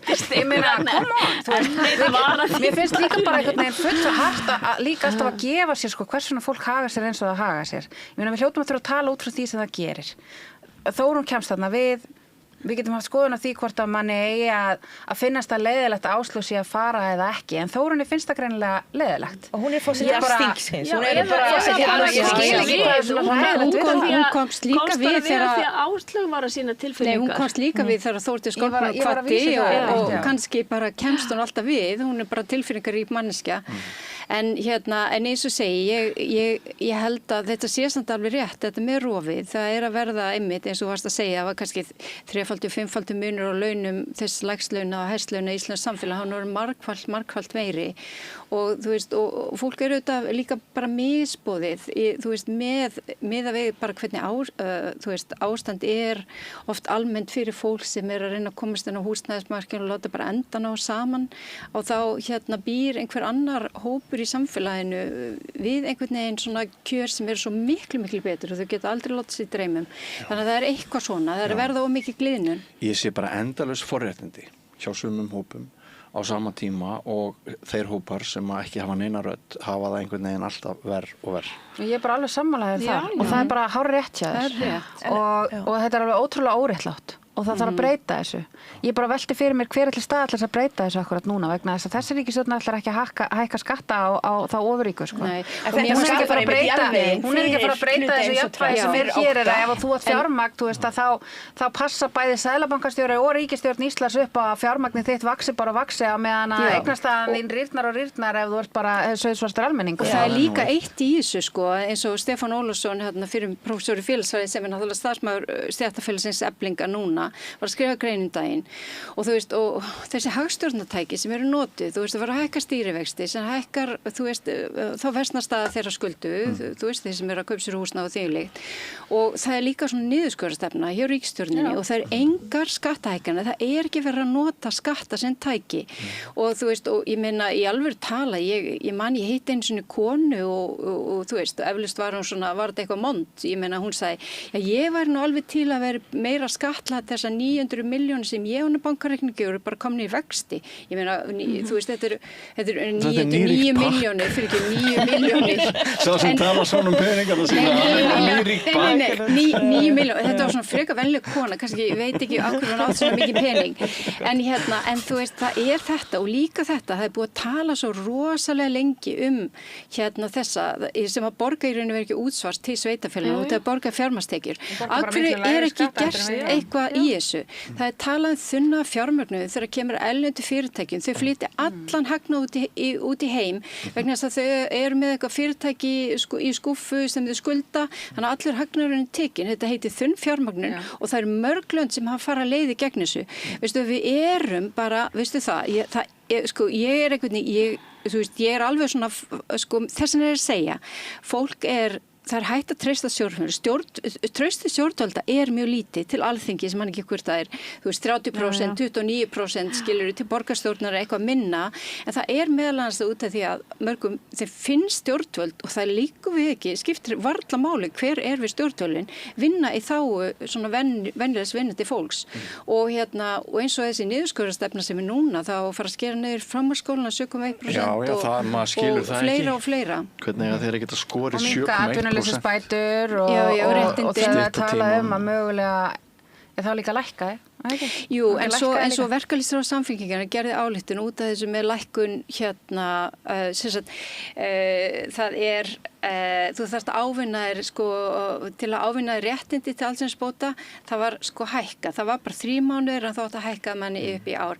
En ef þú skoður þetta, þá er þetta bitnar náttúrulega mest á ákveðnum hópi fólk af erlendum uppruna eflaust og það voru gerðið athugasemdir við þetta og líka skoða þetta út frá kynja og einmitt sjónarmiðum í sambandi við uppruna og fleira. Það er líka verið að stytta tímabilið sem þú átt rétt á 30 mánuðum. Það átt að stytta niður í 18 en núna endar þetta vist í 24 eftir að velferðarnefnd gera breytingar. Þannig að, og eins og fjármálaráðherra sagði og einmitt formaður var neysla skrifaði að þú veist að þetta væri svona hreyfanlegt vinnuafl, skilur. Þetta er kannski fólk sem að bara hreyfanlegt vinnuafl fyrir okkar fjármálaráðherra. Og þá er búið að gera þetta svona að einhverju mjög ópersónulegu og En ofan á þetta allt saman núna erum við sennilega að fara að ganga í gegnum kreppu, það er ekkit ólíklegt. Við erum með orkukreppuna sem fer vaxandi, Trump náttúrulega epíst og Ísraelsmenn búin að klúðra bara forréttindastöðu Vesturlanda með mistökunum sem hafa verið gerð þarna með því að þeir fóru í stríð við Íran. Nú hefur Íran tangarhald á okkar lífsgæðum bara og þeim gengur bara mjög vel að stýra okkar lífsgæðum. Við erum með ferðaþjónustuna sem að reiðir sig algjörlega á náttúrulega flutning fólks hingað og við munum sjá verða á flugi fara upp náttúrulega þegar við heyrt þessa fréttir með Lufthansa voru ekki 200.000 flug eða hvað var það sem felldur niður og sama tíma erum við með hana mannan í Seðlabankanum, einhver ykkar kom inn á það, Ég kom inn á það. Já. Hann er alltaf til í að verja fjármagnið. Hann er alltaf til í það. En Tjing, hækkum vexti. Meiri peninga fyrir fólk sem á peninga. Akkurat. Það þarf að nota aðra fyrir skattakerfið til þess að ná tökum á þessu.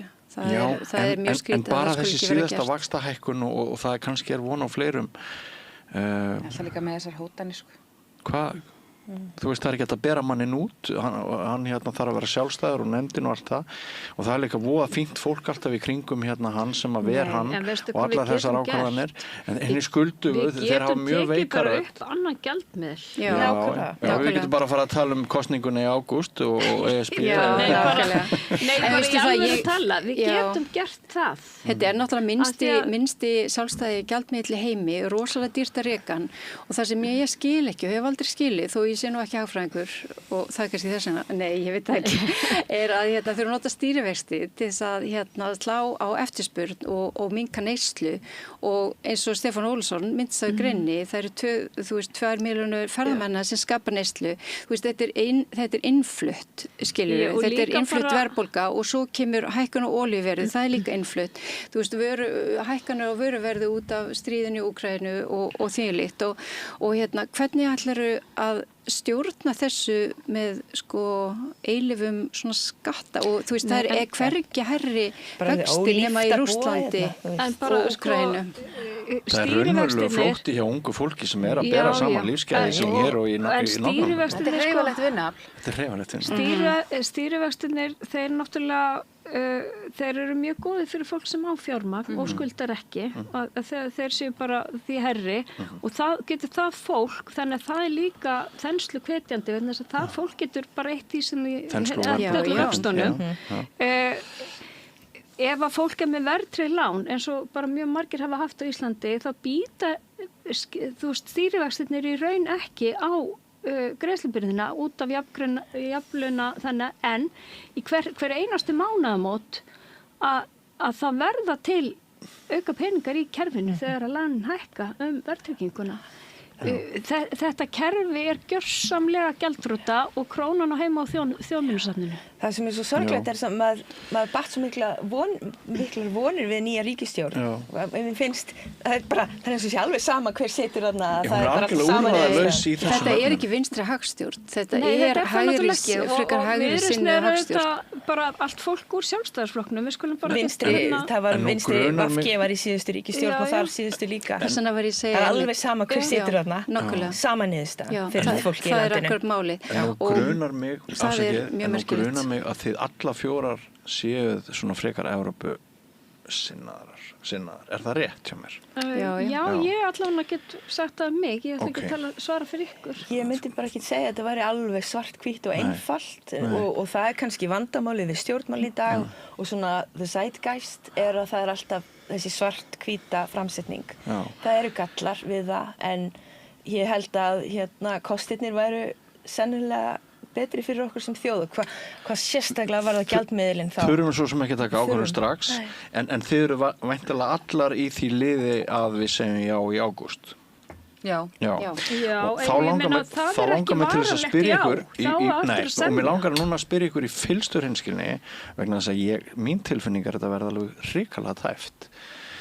Hvað er verið að gera rétt og hvað er verið að gera rangt af hálfu ríkisstjórnarinnar fyrir þetta þjóðaratkvæði vegna þess að fyrir borgarstjórnarkosningarnar þegar maður spurði þau af hverju eru þau ekki að reyna að gera eitthvað þá sögðu við viljum ekki trufla sveitarstjórnarkosningarnar en ég hef ekki séð að sé neitt verið að bæti heldur. Ég held að verði bæti og en málið er það akkurat að hvernig heldur þetta að fá? Það er náttúrulega maður er bara hlindur því að þetta er svo búið að tala svo rosalega lengi og maður er hlindur því að þú veist að það sé verið að gefa miskusti almenningi í landinu tækifæri til þess að samþykkja það að halda áfram eða ekki.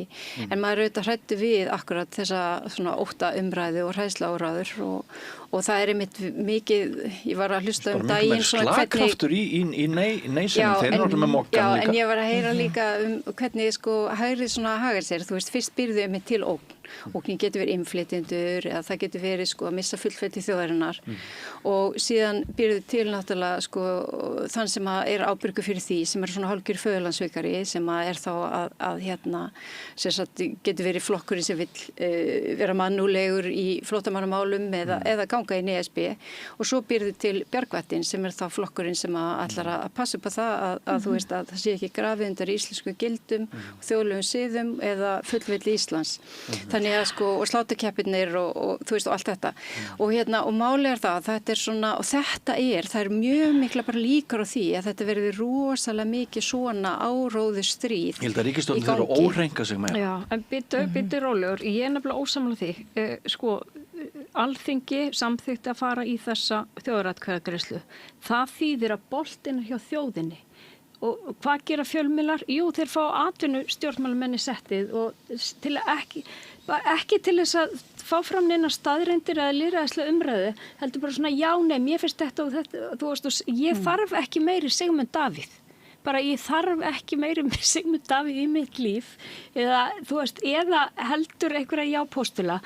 Nú reynir á fjölmiðla sem er bara ansi ókveikjandi. Þeir eru mjög veikir og þeir sem þó eru til staðar eru meira málgögn ákveðin aðila frekar en lýðræðislega fjölmiðlar. Það er eini tilgangur með að starfa ekki á fjölmiðl í dag. Þú veist, back in the days, sem er nú að verða ansi langt í þá vorum við með 3 þjóðaratkvæðagreiðslur og þá var það eiginlega bara óskrifin regla sem allir virtu að þegar hún var að fara fram þá var þingið ekkert að skipta sér af því.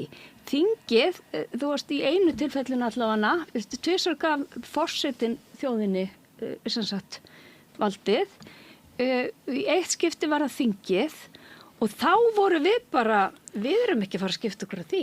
Nú var bara, þú veist, Lagastofnun fekk bara eitthvað verkefni að búa til óháður upplýsingar, fjölmiðlar tóku við þessu og það fór fram lýðræðislegir þú veist, umræða í þetta.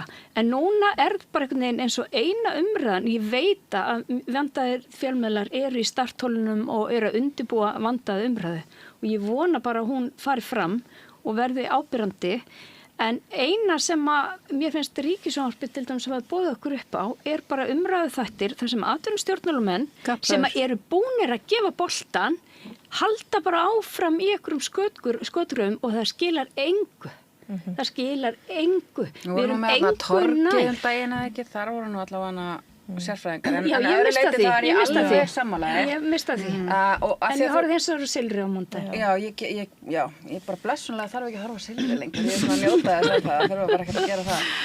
Nei, en sko, þetta er alveg rétt hjá þér. Varandi bæði þetta áróðustrið sem er að fara í gang og svo líka umræðan sem er einhvern veginn ekki nógu góð, sko. Og nú, það sem að mér finnst ekki rétt hjá ríkisstjórninni í tengslum við þetta er að þau gáfu einhvern veginn já og nei hliðinni einhverja gomma peningum, einhver 50 milljónir hver held ég. Nei, 10 bara held ég. 10 milljónir til heimsinnar og 10 milljónir til Evrópuhreyfingarinnar. Segjum það. Og einhvern veginn líta máli afgreitt hvað varðar að tryggja einhvers konar vitræna umræði. Nú er ég sko bara til að allra sanngirni sé gætt, ég er að bjóða mig fram í stjórn Evrópuhreyfingarinnar bara hérna á sunnudaginn, skilur. Þannig að ég er bara það, já takk fyrir, sjá hvort ég náðu gegn. Ég kannski, að því að ég er aðeins og róttakar skoðanir mögulega Evrópusambandið. Kannski. En mér finnst samt að við eigum að segja já í þessari atkvæðagreiðslu og við eigum að fara í gegnum þessar samningaviðræður og við eigum að sjá hvað við getum fengið út úr í. Og mistökur sem mér finnst að ríkisstjórnin hafa verið að gera er að gefa einhvern veginn sitt hvorum pólnum pening og horfa svo ekkert til sko, hverjum treystir fólk samt fyrir því að leita sér, afla sér upplýsingar hjá. Það eru fjölmiðlarnir. Af hverju fór ríkisstjórnin ekki í styrkja þá sérstaklega í þetta verkefni? Rammapakka, það þarf auðvitað að vera vel að þessu staði, það þarf að vera skýrt að þessu fylgi engin skilyrði einhvern veginn jákvæða umfjöllun eða eitthvað þannig heldur bara faglega umfjöllun að kosti og galla aðildarviðræðna etc. Þú veist, og þau fá bara pening sérstaklega eyrnamerktan í nú er því að fjalla bara hver eru kostir og gallar aðildar, hvað snýst aðildarviðræði, hvað snýst þessi atkvæðagreiðsla vegna þess að það er náttúrulega búið að takast alveg fáránlega vel hjá neginu að skilgreina atkvæðagreiðsluna sem eitthvað allt annað heldur en hún er sem bara ákvörðunum aðild eða ekki sko. Sem er fyrir séð. Þetta hefði átt að sjá fyrir. Og ég skil ekki hvernig þau sá þetta ekki fyrir og voru ekki tilbúin. Á sínum tíma, þá vorum við náttúrulega okkur mjög umhugað það að það væri eitthvað svona official eða svona opinber bara úttekt sem ætti að vera algjörlega og fólk geti treyst að vera óháð bara hvað því þetta já og nei og þar einmitt vorum við að horfa til Sviss og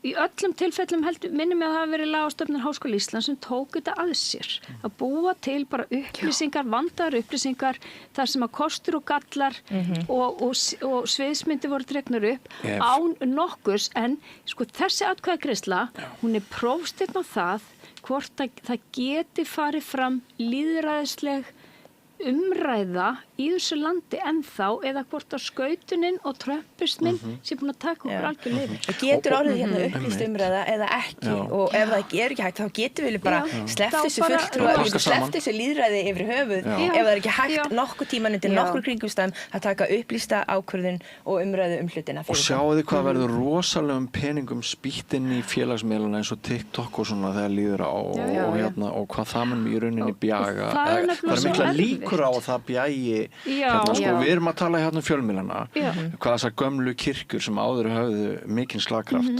hvað hérna þær þyrftu að gera og við held ég treystum frest ríkisútvarpinu, mörg okkar treysta sín alveg þokkalega til þess að vinna þessa vinnu vel, heimildin með kannski hérna mikrobæjas í einhver átt, ég veit það ekki en mörg okkar treysta henni engin treysti mókanum. Það eru engar upplýsingar sem koma fram í mokkanum lengur sem eru trúverðugar. Blaðið bara eins og... Fín menningarumfjöllun.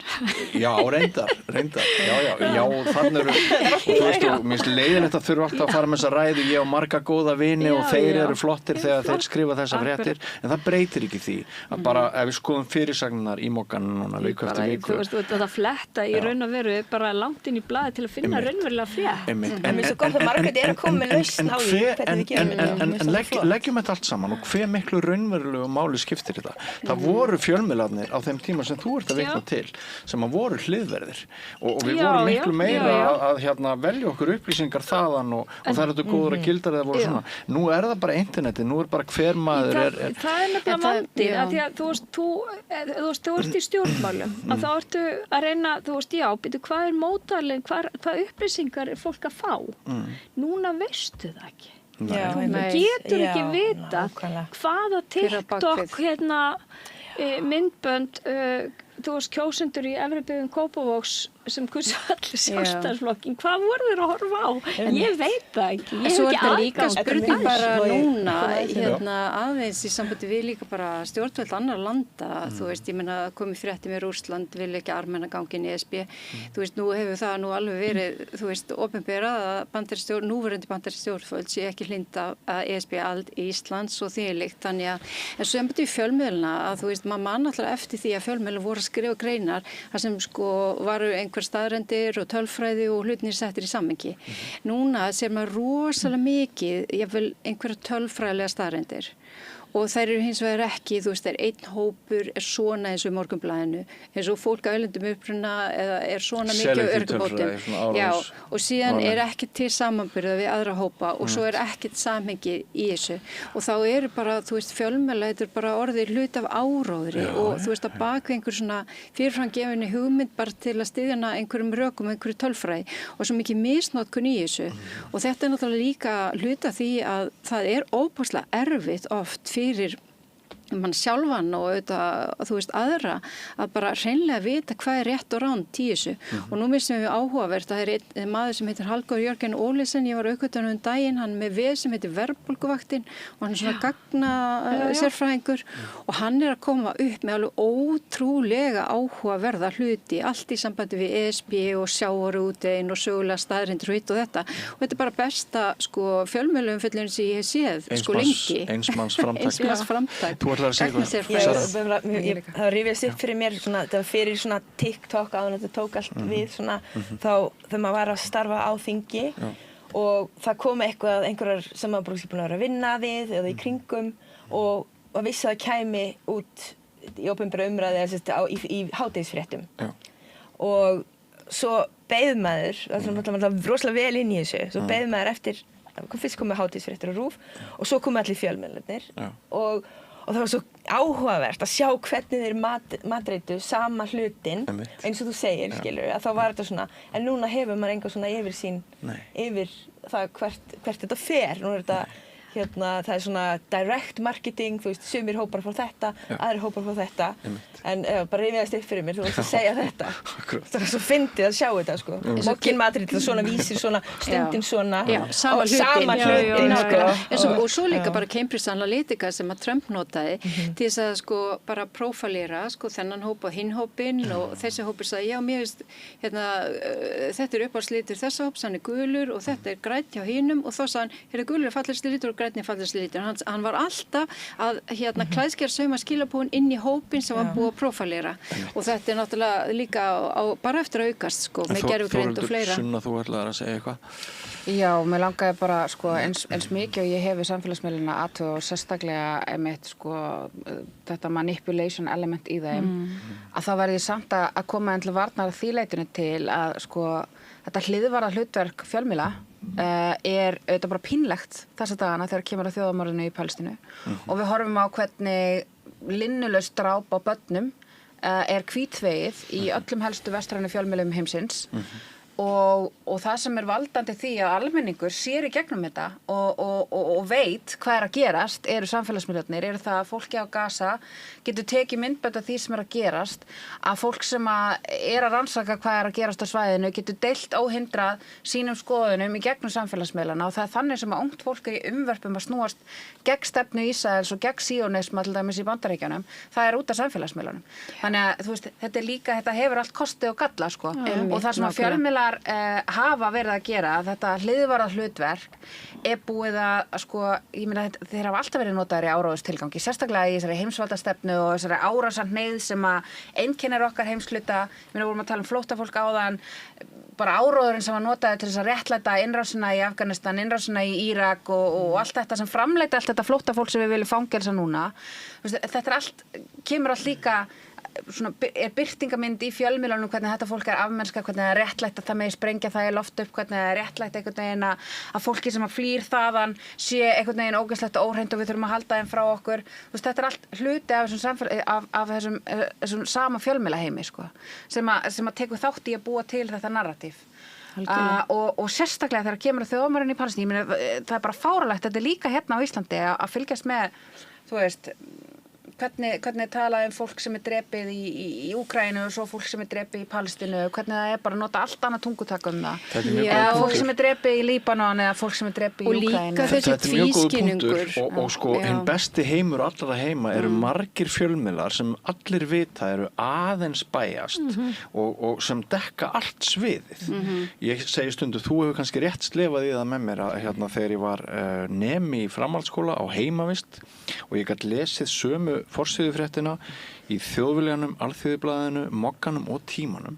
Það voru góði dagar. Þetta voru 4 ólíka fréttir sama hlut og svo las maður öll blöðin sem kom ókeypis þarna á þessa heimavist og þá sá maður upp úr því gat maður mynda sér einhverja skoðun. En samt það sem Þórhildur var að segja þá náttúrulega líka eins og Noam Chomsky var að tala hvernig, þú veist, sköp til eining sko á svona manufacture consent sko og það var ótrúlega merkilegt ég var í Bandaríkjunum námi þegar að rétt áður bara í aðdraganda innrásarinnar á Írak og það var svona nokkrum árum undan, það var líka bara engin, sko þá var eiginlega eins og væri orðið svona óformlegt þegar til samþykjum það mætti ekki ræða þetta var bara aðstæðandi ógn, svona imminent threat og það var bara bregðast við henni og hefur reyndir að ræða þetta við hvern, það var ekki hægt, það var svo skrítið, þetta var rosalega furðulegt andrúmsloft sem myndaðist en þetta náttúrulega líka þessi maður rosalega ósáttur líka bara við hennan tvískinnung sem eins og núna þegar að vera amast eins og dómsmálaráðherra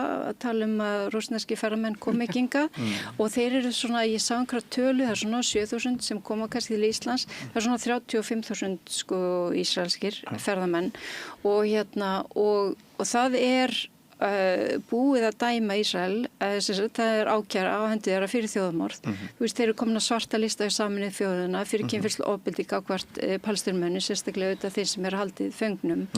Þetta reyndar líka alveg við Rússland. Ég veit það, en það sama, en það samt sem áður. Þessi tvískinningur. Munurinn á Rússlandi og Palestínu sem að mér finnst mjög mikilvægt að halda alltaf haga hérna, að í Rússlandi ertu ekki með frjálsar skoðanakannanir. Þú veist, það verið að benda á að almenningur í Rússlandi styðji þetta stríð, styðji þessa innrás. Það bara mjög, það treystir ekkert einasti Rússi einhverju sem kemur og vil spyrja einhverju skoðanakönnun hvað finnst þetta stríð. Ég meina það ótal dæmi að fólki sem svarar hreinskilnislega segist vera á móti þessu stríði enda bara í fangelsi eða drepi eitthvað, það er í Síberíu, skilur. Það bara svona, það ekki séns og það fær ekki frjálsar kosningar, fólki í Rússlandi. Það enga frjálsar kosningar þar, það ekkert lýðræði þar, það bara einveldi, konungsins Pútín, skilur, og bara algjört einveldi. Á meðan að Ísrael lýðræðisríki. Og það hægt að treysta skoðanakönnunum. Af því að fólk óhrætt við að tjá sína skoðanir að það vilja jafna Gaza við jörðu, að það vilja drepa öll börnin þar, að Arabar séu dýr, að það séu minna heldur en sko bara snjókornið undir fótu þeirra, skilur. Það eigi að skjóta börn til dauða. Þeir segja þetta bara blákalt út allt. Já, og svo þannig að þau geta kosið sér aðra ríkisstjórn og þau geta ákveðið að vera ekki í að taka þátt í þjóðarmorði. Þau hafa eitthvað val. Þannig að mér finnst það eiginlega miklu verra, þar sem að... Já, en svo náttúrulega líka eru Ísraelsmenn sem eru auðvitað á móti hernarstjórninni, á móti öllu þessu ofbeldi sem gerast, þessu þjóðmorði og allt hvað eina. En það svo merkilegt, það alltaf verið að tala um að Ísrael sé lýðræðisríki. En svo eru það náttúrulega að beita aðferðum til þess að koma í veg fyrir það að fólk geri eitthvað sem að ekki til dæmis ríkisstjórn Benjamin Netanyahu í hag, eins og taka þátt í opinberlega í mótmælum og þú gegn hernáminu eða gegn þjóðmorðinu og þú kannski kennari í opinberri skóla, þú bara missir vinnuna. Þú veist, það alltaf, þeir beita svona aðferðafræði að þetta verður svona, það hár persónulegu kostnaður. Og þetta sama tíma 86% þjóðarinnar fylgjandi aðgerðum Ísraels og Gaza og vilja hreinsa alla palestínumenn af landi sinu. Já, þetta náttúrulega orðið hörmulegt ástand. Ísraelskan vin, við erum semst búin að vera, ég nú ekki miklu samband við hann núna, en við erum búin að vera vinir sínum við hún 16 ára og hann meikar þetta nú ekki, þetta ástand. Allavega hann ekki síðast í talaði. Einn af þessum 14%. Já, en hann býr náttúrulega, hann meikar ekki eins og búbáðar. Það held ég náttúrulega sé bara líka, Nei, það hefur aldrei orðið eins mikið fólksflótti frá Ísrael eins og núna bara síðustu árin og það eru allir sem hafa svona möguleika á að fara, þeir vil ekki búa þarna. Hverjir eru þá eftir? En flóttinn við óþægindin sem fylgja þjóðarmorðinu, hann á fullu hjá okkur, við sjáum það í svo fánamáli hjá Reykjavíkurborg, það ekki? Er það ekki bara ákveðin flótti frá því hvað er óþægilegt? Flótti, ég held þetta sé bara mjög meðvituð ákvörðun. Þetta bara virtue signaling. Þau eru bara vók í hina áttina. Já. Bara identity politics eins og bara íslenski fáninn. Bara skólabókardæmi það. Ákvörðun að breyta stefnu. Já. Það verður að senda merki. Við ætlum ekki að vera eitthvað að ýta undir það að sína samstöðu með Palestínu og kannski hins segir fólki svona við gerum það kannski þegar okkur hendar Já, svona eins og ári. Svona því að þú varst að tala bókina Chomskys, þá náttúrulega aðkastið, hann skrifar aðkastið í þeirri bók, hvernig góðar upplýsingar, heiðarlegar upplýsingar eru teknar og tættar niður og það rosalegt aðkast í gangi núna gegn góðum upplýsingum og þess vegna sagði ég það áðan og ég stend við það að mér finnst að ríkisstjórnin þurfi að óhringa á sér hendurnar aðeins meira. Þetta ógeðslegur slagur ef hún svarar ekki þeim árásum og því aðkasti sem í gangi núna. Ertu þú að tala að þjóðaratkvæðagreiðslu eða? Já, alls ég gleymdi að draga það einn stund og finnst mér að ég veit hvað ég er að hugsa. Já, því við vorum að tala þjóðarmál, þetta svona smá. Ég veit að ég átti því, ég er orðinn svolítið þreyttur. En einmitt, ég held að bara ef þetta verður leðurslagur, verður það ekki að taka þátt í þessum leðurslag? Já, mér finnst þetta bara að pakka þér krútlega sé nú ekki alltaf hrifin að Viðreisn, það finnst mér nú Þorgeir og Katrín hafa staðið sig ágætlega að svara þessu og verið málefnaleg og yfirveguð. Er ekki bara hægt að hafa svona þjóðfund eða eitthvað sem bara allir koma, þú veist, bara í Laugardalshöllinni og afla sér upplýsinga? Það átt að gefa þessu meiri tíma og það hefði átt að vera þjóðfundur fyrir þjóðaratkvæðagreiðsluna. Það hefði átt að vera samtal við þjóðina og einhvers konar jafningjagrundvelli áður en hún var farið að staða í þessa vegferð. Þjóðin á líka að vera þáttakandi í þessari umræðu. Og mér skrítið að gera þetta bara svona í lok sumars. Mér finnst að gefa sér alltaf lítinn tíma til þess að gera þetta. Og verður það ekki haginn meira? Ég held að það sem að þau hafi veðjað á hafi verið að þessi græðgi Trumps í Grænland og þessar væringar allar á alþjóðasviðinu og þetta óöryggi, þessi svona lausungaháttur sem kemur út úr þessu brjálæði sem í gangi þarna í Bandaríkjunum, að þau hafi stólað á að það væri bara nóg til þess að fleyta okkur í jáið. En þau getur verið heppin, það getur komið annað brjálæði, skilur. Já, ég meina það, og þau getur verið óheppin og það getur allt verið í kei bara það tæknilega séð, mér finnst alltaf bara ekkert í kei akkurat núna, en svona tæknilega séð getur allt verið rólegt þangað til, ég meina það sumar, hver veit, kannski langar hann bara verið í golfi og nennir ekkert að vinna þú veist, en mér langaði bara að bæta við áhugavert að þú talar svona leðjuslag og áróðustríð og eitthvað svona, ég hef oft kallað þetta þöggunarhandbókina, en þetta bara svona hún ein hliðin af þessum pening og ég skrifaði grein um það ansi ítarlega svona, og einhvern tíma skrifaði henni örugglega bara bók um þetta vegna þess að mér finnst þetta svo merkilegt fyrirbrigði sem svona orðræðu taktiki sem notuð til þess að kæfa niður óþægileg mál eða einmitt magna upp eitthvað annað vandamál og þar ertu með svona hluti eins og, ég meina við höfum alveg verið að ræða þessar aðferðir hérna, eins og að skjóta sendibúðan, þú vorst að tala um þetta mitt í þessu samhengi og býr til eitthvað óvin og svo, þú veist, eða þá einmitt svona þú fórnar einhverjum, þú býr til einhvers konar fórnarlamb, sko og svo afvegaleiður umræðina með að láta allt snúast eitthvað tæknilegt atriði sem einhver máli skiptir eða þú kennir einhverju nafnlausu kerfi eitthvað sem að eins og að, þú veist, í uppreist ærumálinu þá var þetta bara eitthvað svona automatist sem að fólk fékk uppreist æru það var enginn þannig séð sem kom nálægt í, sko, þú veist, þetta var bara svona einhvern veginn eitthvað kerfi sem enginn ber ábyrgð á, þú veist, þetta svona alls konar aðferðir sem eru notaðar til þess að leiða umræðina á ákveðinn hátt og mér finnst svo mikilvægt að fólk sé meðvitað þessar aðgerðir, þessar aðferðir, þessar aðferðafræði sem notuð til þess að draga hulu yfir augu fólks hvað sé raunverulega verið að reyna að fela eða verið að reyna að stýra fólki til þess að gera og þetta við þegar kemur að Evrópusambandinu en þetta líka við eins og alltaf með flóttafólki, þú veist, við vorum að spyrja okkur hérna í byrjun hvernig komust við frá stað þar sem að Logi Einarsson nánast grét upp í pontu að þetta vísa litlum flóttastúlkum úr landi og var með okkur í að náði í gegn og loka metrum stutta þingsins 2017 þegar ríkisstjórnin sprakk út á uppreist ærumálinu að þær fengi að vera hérna, hvort það var Hani og eina önnur stelpa þarna sem átt að vísa úr landi og það sem var einhvern veginn talið óhugsandi að við myndum einhvern tímann fangelsa fólk að flótta og að við séum komin hingað núna sé samfylkingi bara eitthvað að yes, fangabúðir fyrir flóttafólk og hendur börnum allir líka í leiðina meðan við erum að þessu og tökum að þeim öll, þú veist, bara eins fljótt og við getum út með þau. Sko, ég meina það var náttúrulega farið í bara mjög markvissa herferð til þess að breyta því að íslenskur almenningur hafði mikla samkennd með fólki að flótta. Það sýndu að mælingar eftir mælingar, okkur fannst við að hafa pláss fyrir fleiri flóttafólk, okkur fannst við að taka vel á móti fólki að flótta. Það var svo stutt í okkar eigin fátækt og örbirð og... Við höfum bara einhvers konar samkennd eftir sem þjóð og svo var farið markvisst í að rífa hana niður, það var farið markvisst í að óvinnavæða flóttafólk og þetta var út af því að það voru alltaf að spretta upp óþægileg mótmæli sem Katrínu Jakobsdóttir og hennar fólki fannst óþægilegt að þurfa að sitja undir og það var alltaf að koma fyrir aftur og aftur að Útlendingastofnun var að gera eitthvað sem hún hafði ekki lagaheimildi fyrir flesta þessum breytingum sem áttu sér stað voru að Útlendingastofnun var að níðast einhvern veginn á flóttafólki sem hún hafði ekki lagaheimild til að níðast á þannig að hún fór til ríkisstjórnarinnar og bað um lagaheimild til að níðast á fólki eins og þegar hún hendi flóttamönnum frá Palestínu á götuna 21 held ég þá var það sko að þeir neituðu að taka COVID-test neituðu að hjálpa til við sína eigin brottvísun og þá var þeim hent út á götuna og kærunefnd útlendingamála komst að því að þau hefði ekki lagaheimild til þess að henda fólki út á götuna miðan vetur,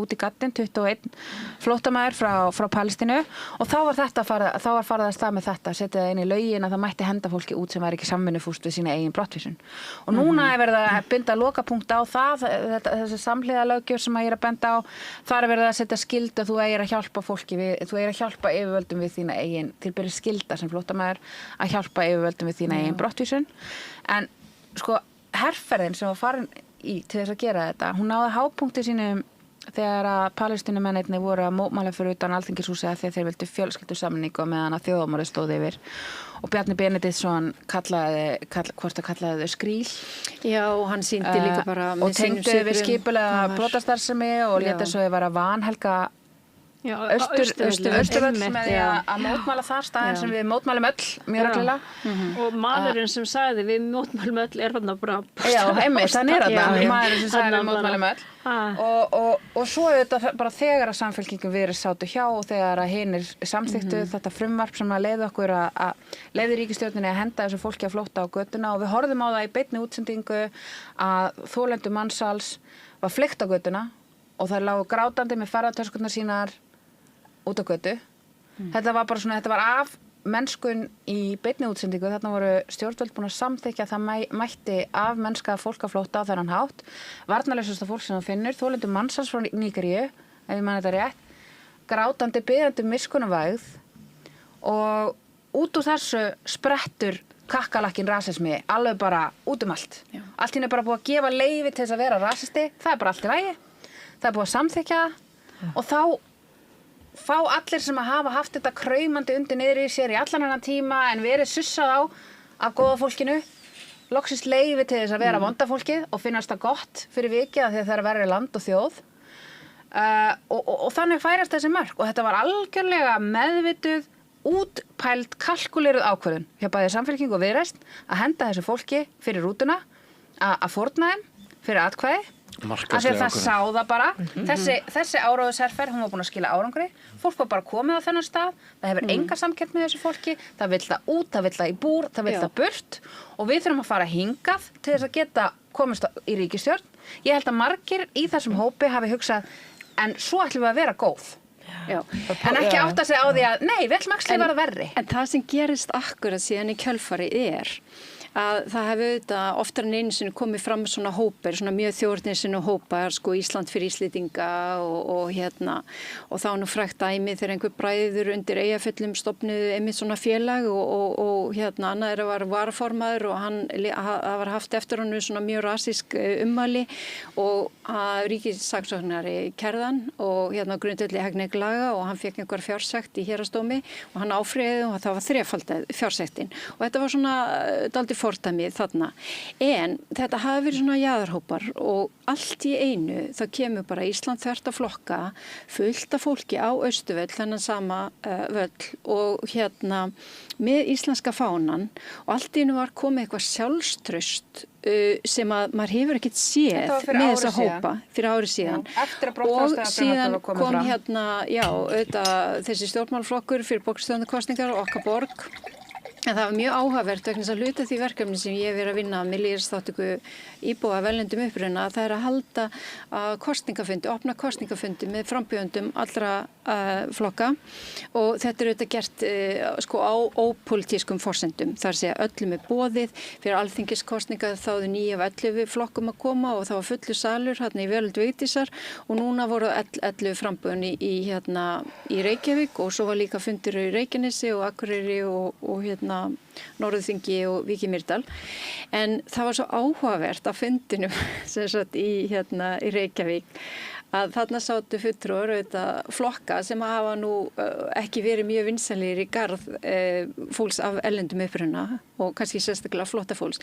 En þarna ef þú hefur hlustað á þessum fundi að það einhvern veginn hvað við annan tón og það er svo merkilegt eins og þú varst að segja Margrét, allir eru inn við beini góðir, allt í einu þeir eru bara komið á staðinn með fullt af fólki, 100 manna sal af fólki sem er erlendum uppruna, allar þá að fara að segja allt það sem þú varst að láta eftir þar sem að þau eru hvergi nærri eða á samfélagsmiðlum eða eitthvað og það var bara einhvern veginn auðvitað er áherslumunur, þú veist þegar kemur að tungutaki og allt það en það er samt sem áður mjög áhugavert að sjá þetta. En í sambandi við Ég held að þurfum að fara að slíta þessu. Mér langar bara að segja einn í lokin út af þessum flóttamönnum að því ég vinn við að ímynda mér hluti og skrifa hann niður. Og ég er að vinna sem sagt að vinna bók sem kemur örugglega fyrstulega eftir 2 ár en ég er farin að hugsa og kveikjan af henni er einmitt þetta staða flóttamannsins og að við gætum orðið flóttamenn við bara búum á bara helvískri eyju við bara á mínum líftíma hefur tvisvar heil bæjarfélög orðið farið á flótta vegna þess að landið undir fótuðum það bara leyfði ekki búsetu við eigum bara í sögun okkar móðuharðindin þar sem að Ísland ef það kæmi önnurt svona móðuharðindi yrði 2 ár myndum við öll vera ætlum við að vera með gasgrímur ætlum við að sætta okkur við það að mengandi efni sé út í ætlum við að vera öll inni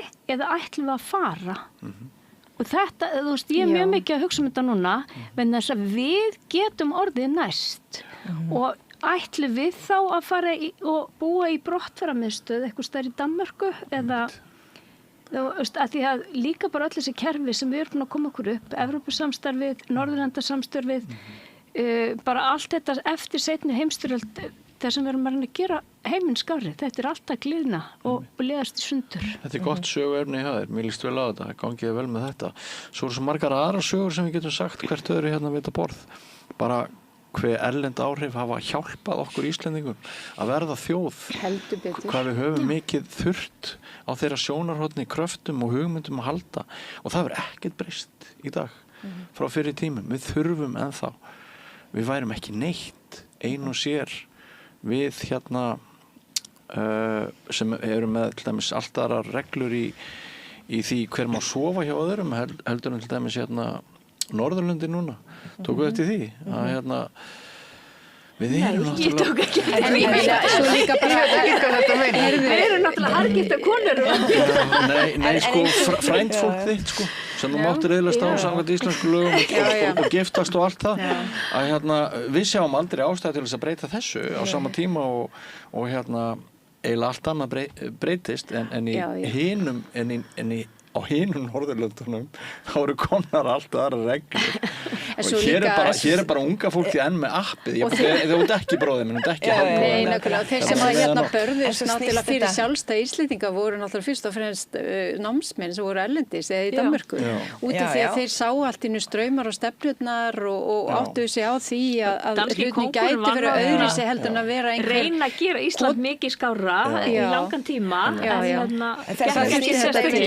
inn á eitt aðeins að því að Sunna var að tala þú veist, að mennta fólk í þessu að sjá hvaða taktík er verið að beita til þess að manipulera þeirra og manipulera fólk og hvernig það hugsar þetta er svo mikilvægt og eins og ég talaði hérna í upphafi að vera í læknisfræði og þingi og sjá hluti frá ólíkum sjónarhornum við lærum heila og tauga hérna, anatómíu og sálfræði líka og þau maður að læra heila og tauga bara amygdöluna sem er svona 8 hluti heilan sem að fer alveg á fullt ef við verum hrædd og hvernig það hefur sko áhrif á bara okkar dómgreind og hvernig við hugsum hvað við gerum og þegar pólitíkin er farin að sko hérna miða inn á þessa hluta heilans okkar til þess að stjórna okkur það þurfum við að vita og það hefur alltaf verið menntun hefur alltaf verið lausnin út úr fasisma, lausnin út úr harðræði og út úr því að vera stjórn og stýrt af öflum sem að hérna vilja okkur ekki það besta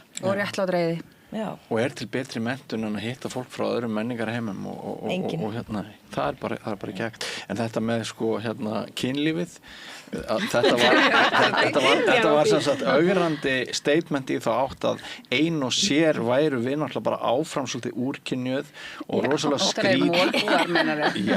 rosalega skrítin þjóð og erum sannlega ekki ennfann að hérna finnast það góð hugmynd að nota hjól hafið þið pælt í því hvað Íslendingar hérna voru seinir til að nota hjól? Já, ég hef nefnilega mikið pælt í því Hefur pælt í því? Já og þessi sérviska sem veður uppi núna á þingpöllum og allstaðar í umræðinni þetta er ennþá þessi klikkaða sérviska Bjartur í sumarhúsi Ég hef sagt það sko, amma mín var þýsk og hún kom hérna með hún kynnist afa mínum þegar afi minn er úti í námi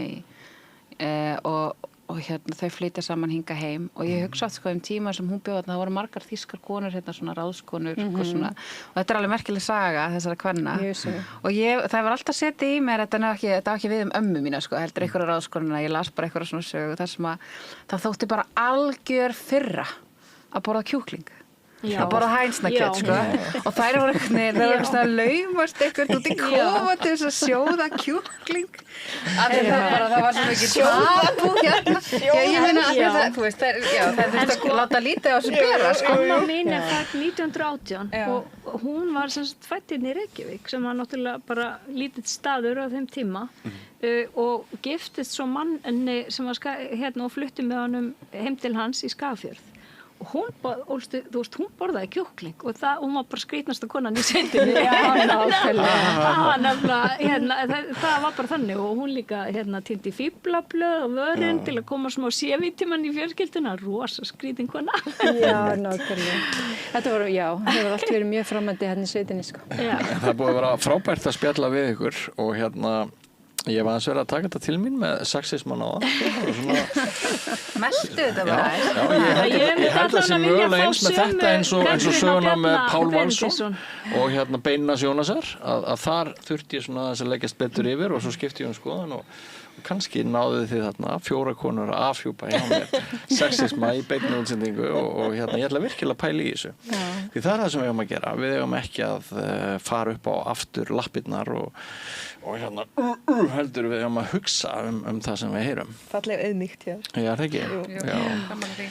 Mér langar þetta að fá að segja, sko, ég skil alveg að það truflar fólk að þú er rétt á 6 mánaða biðlinum þegar þú segir upp starfi. Af því það er ekki almenna reglan á almennum vinnumarkaði.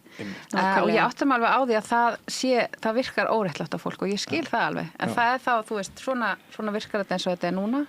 Það þarf það bara að breyta því. En þetta hafa margir aðrir gert og ekki fengið mikið skell fyrir. Það er alveg hægt að segja það. En ég ætlaði bara svona rétt í lokin áður en við farið út. Þetta er nú kallað soðbollustúdíóið og það er orðið ansi heitt. Komin svona sánafílingur núna í okkur. En ég ætlaði bara aðeins að spyrja ykkur hvort þið eru nokkuð farin að örvænta með íslenska sumarveðri vegna þess að ég tekkaði á veðurspánni áðan og það er nú eiginlega bara alveg rigning næstu daga, sko. Eru það alveg rólegar? Ég segi bara, er þetta eitthvað nýtt? Nei, þetta er ekki nýtt. Við fengum svona gott sumar í fyrra, manstu. Já, og vetur bara alveg. Ég finnst reyndar, ég veit að ég kláraði prófin og það var einhver sólarglæta og mér leið bara eins og allir heimurinn væri bara eitt stórt himnaríki, sko. Þannig það er ekki að marka mig. Ég er bara búin að vera grafin undir. Sara er líka bara svona sólskilsgeislin. Nei, ég er líka bara svona bjart sína eðlisfari, sko.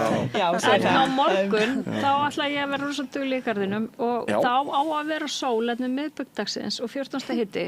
En sko það er búið að vera mjög mikill hiti með oft í byrjun júní og ég meina það er búið að vera 15. hiti og lóðrétt rigning sem er bara rosalega, ég hjóla flesta daga til vinnu og ég bara einu sem lendi núna í vor í rosadempu á miðvikudaginn og ég var blöyt á tánum að því að þetta var svona dagur sem ég var út allt frá 12:30 til 10 þegar ég kom heim kvöldið. Það var svona, ég kom alveg soðin. Regnföt. Varstu ekki veik? Nei, ég var bara skotnir. Ég var alveg í regnfötum. Ég var bara, blotnaði þessu og fór ekkert heim til mín, sko. Mér fannst vanta vor.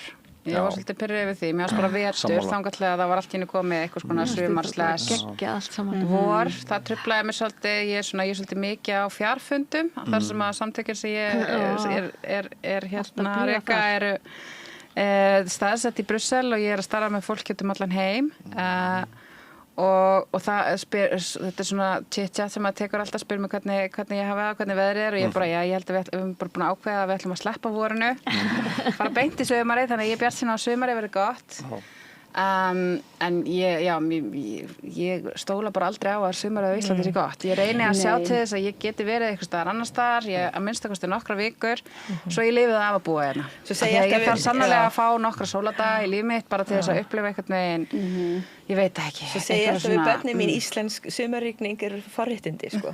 Já, veistu það, ég veit ekki, það er kannski eitthvað að mér en þú veist, mér finnst einmitt, sko, það eins og það sé smá rigning eða skýja, þú veist að mér finnst allt í lagi og ég kannski ég tók alveg eftir vorin vegna þess að ég bý svona á þannig stað að það eru svona mikið að trjám svona fyrir framan húsið og maður fer að heyri fuglunum og þið vitið og maður sér þú veist, laufin koma og þú veist, og maður sér allar þessar breytingar sem verða og hérna, ég er svona fíla alls konar veður, bara hreinlega, sko. En auðvitað vil ég hafa sól og gott veður. Mér finnst bara geggja að vera alltaf úti og bara í öllum veður. Og mér finnst gaman að stundu stormi og alls konar. Það allra besta við íslenska sumarið er samt, sko, þetta sólsetur og sólarupprás einhvern veginn á sama tíma og sjónarspilið sem kemur því og mér finnst það eiginlega bara lækna allt sem er að veðrunu á þessari eyju, það er að fá að hafa 2 mánuði á ári þar sem að heiminin er bara eitthvað allsherjar listaverk og líka verður bara fyrir einhverju og ljósaskiptin eins og þegar ég var mikið að vinna ég vann eiginlega samfellt erlendis svona í 1-7 ár svo kom maður heim eins og í kringu jól og þá einhvern veginn að sjá verða svona alveg dimmt og svo frá 9 til 11 verður svona smátt og smátt bjart og svo er dagsbirta og svo fyrir allt í einu að verða svona smátt og smátt dimmara og það er svo ótrúlega fallið þessi birta hérna og svona sumabirtan er mitt sko eins og sérstaklega líka út í norðan og við bæði hún er einhvern veginn, hún er svona þessi öðri segjaldinu fyrir sunna, hún er svona glærari og skarpari það er svo skrítið, það er svo margt sem verður svona fæ á sig óbúslega dýft, svona nánast þrífætta dýft í þessari birtu og þannig maður skil algjörlega það er mikið dýnamík mér finnst það meiri þrýstingur á íslenska sumari núna heldur til dæmis fyrir 10 árum vegna þess að nú sko hnattræn hlýnun á þeim level að maður hefur vitað því að maður ekkert að bóka ferðir til Evrópu sem maður hoppaði á áður til þess að fá gott veður og að garantera það. Nú bara allt og mikla líkur á að við fáum allt og gott veður. Þannig að nú maður sko í Evrópu, þannig að nú að meginlandinu, þannig að núna upplifi ég það að íslenska veðrið þarf aðeins að bæta í. Annars bara stökk maður. Ég hitti mömmu skólasystur mínar sem bandarísk og hún var að koma með sko barnabarni sitt. Hún alltaf þegar eitthvað barnabarni vera 15 ára þá býður í einhver svona ferð og þetta eitthvað rosa. Og þau með að velja hvert þau fara og þessi stelpa 15 ára hún vildi fara til Íslands og var ég eitthvað heitaðu og þú veist eins og gengur. Og ég sagði, af hverju valdir að koma til Íslands? It's so cool.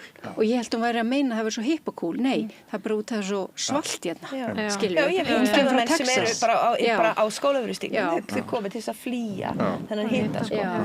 Þannig að það bara, þetta forréttindi. Og það nú bullandi tækifæri ef golfstraumurinn hættir að skaffa okkur hlýtt loft á. Mér er svo bjartsýn við Sunnanlandi, hann mér stann svo dýrmælu, sko. Já, það það. Og við gætum til dæmis út af honum öll orðið flóttamenn. Já, og mista fiskistofnuna og það getur verið eldgos, það getur verið einhver risa jarðskjálfti, það getur verið golfstraumurinn, það ýmislegt sem getur gerst sem var verið risa jarðskjálfta, það víst verið að hlaði í einhvern allt í góðan jarðskjálfta fyrir höfuðborgarsvæðið. Það var einn daginn mjög sterkur. Það einhver spenna í jarðskorpunni, þannig að ef við erum heppin bara næstu dag að fá eitthvað svona búm. Það var einn daginn. Þessi var ekki gaman í jarðskjálfta. Við varum sjúklega ósættu við að missa af þessum daginn. Það alltaf smá gaman. En ég verð að viðurkenna það búið að vera svo frábært að hafa ykkur við rauðaborðið að þátturinn sem sagt 45 mínútum lengri en í áætlað að hafa. Við erum búin að vera á 3. klukkustund sem einhvers konar persónulegt með hjá mér í þessum vikuskammti. Þetta orðið full heitt, sko. Það var sumar maður finnur merlandi svita á enninu. Okkur langar að komast í rigninguna. Svalan. En ég ætla svona að afkynna ykkur í lokin. Sara Pírati, held ég að þú heitir í símaskráni minni í símanum, en núna ertu Sara læknanemi. Og Óskarsson. Kærar þakkir fyrir komuna. Frábært að fá þig aftur í umræðina. Takk fyrir mig, alltaf gaman að koma. Og bara einstæð þekking sem þú býr núna yfir sem ekkert okkar annað hefur. Við öfundu þig pínulítið að því held ég. Það geta allir skráð sig. Já. Og þú Sunna, kærar þakkir fyrir að koma. Takk fyrir mig. Þú ert svona sko til marks það að maður á aldrei að hætta að hringi í þig. Ég er búin að senda þér helviti mörg skilaboð síðasta hálfa árið og spyrja þig hvort þú sért laus. Og þú aldrei verið laus fyrr en núna. Það? Já, ok. Þá bara heldum maður áfram. Ég kom eitthvað tíma til Gunnarsmár daginn líka. Já, einmitt. En gott að fá þig og það sem þú sagðir var svo sannarlega umhugsunarvert mannúðarmálin og það allt saman. Og Margrét Tryggva, kæra þakkir fyrir að koma og gangi það vel með söguna góðu. Takk fyrir. Og Magnea, við erum bæða norðan eins og þú segir og það þarf ekki alltaf 2 norrlendinga í eitt svona þátt. Jú, alveg. Kæra þakkir og kæra þakkir til ykkar hlustendur og áhorfendur fyrir að ef þið hafi náð að fylgja okkur hér í þessari marathon beinu útsendingu. Ég vil minna þá á það að í fyrramálið sér Gunnar Smári helgastund hér í dagskráni sem við köllum Helgispjall. Mjög forvitnilegt og ítalegt viðtal við þjóðþekktan Íslending. Síðan verðum við með úrval af efni vikunar eftir hádegi og í kvöld, ég held að sé bara eftir klukkutíma, 7:00, hefur nýr þáttur göngu sína sem ætlaður ungu fólki. Þetta svona menningar og lista þáttur. Og þannig að ég hvet ykkur til þess að gefa þeim þætti séns sem og annarri dagskrá okkar hér á samstöðinu helgina. En ég heiti Björn Þorláksson og vikuskammti lokið að sinni. Verið sæl.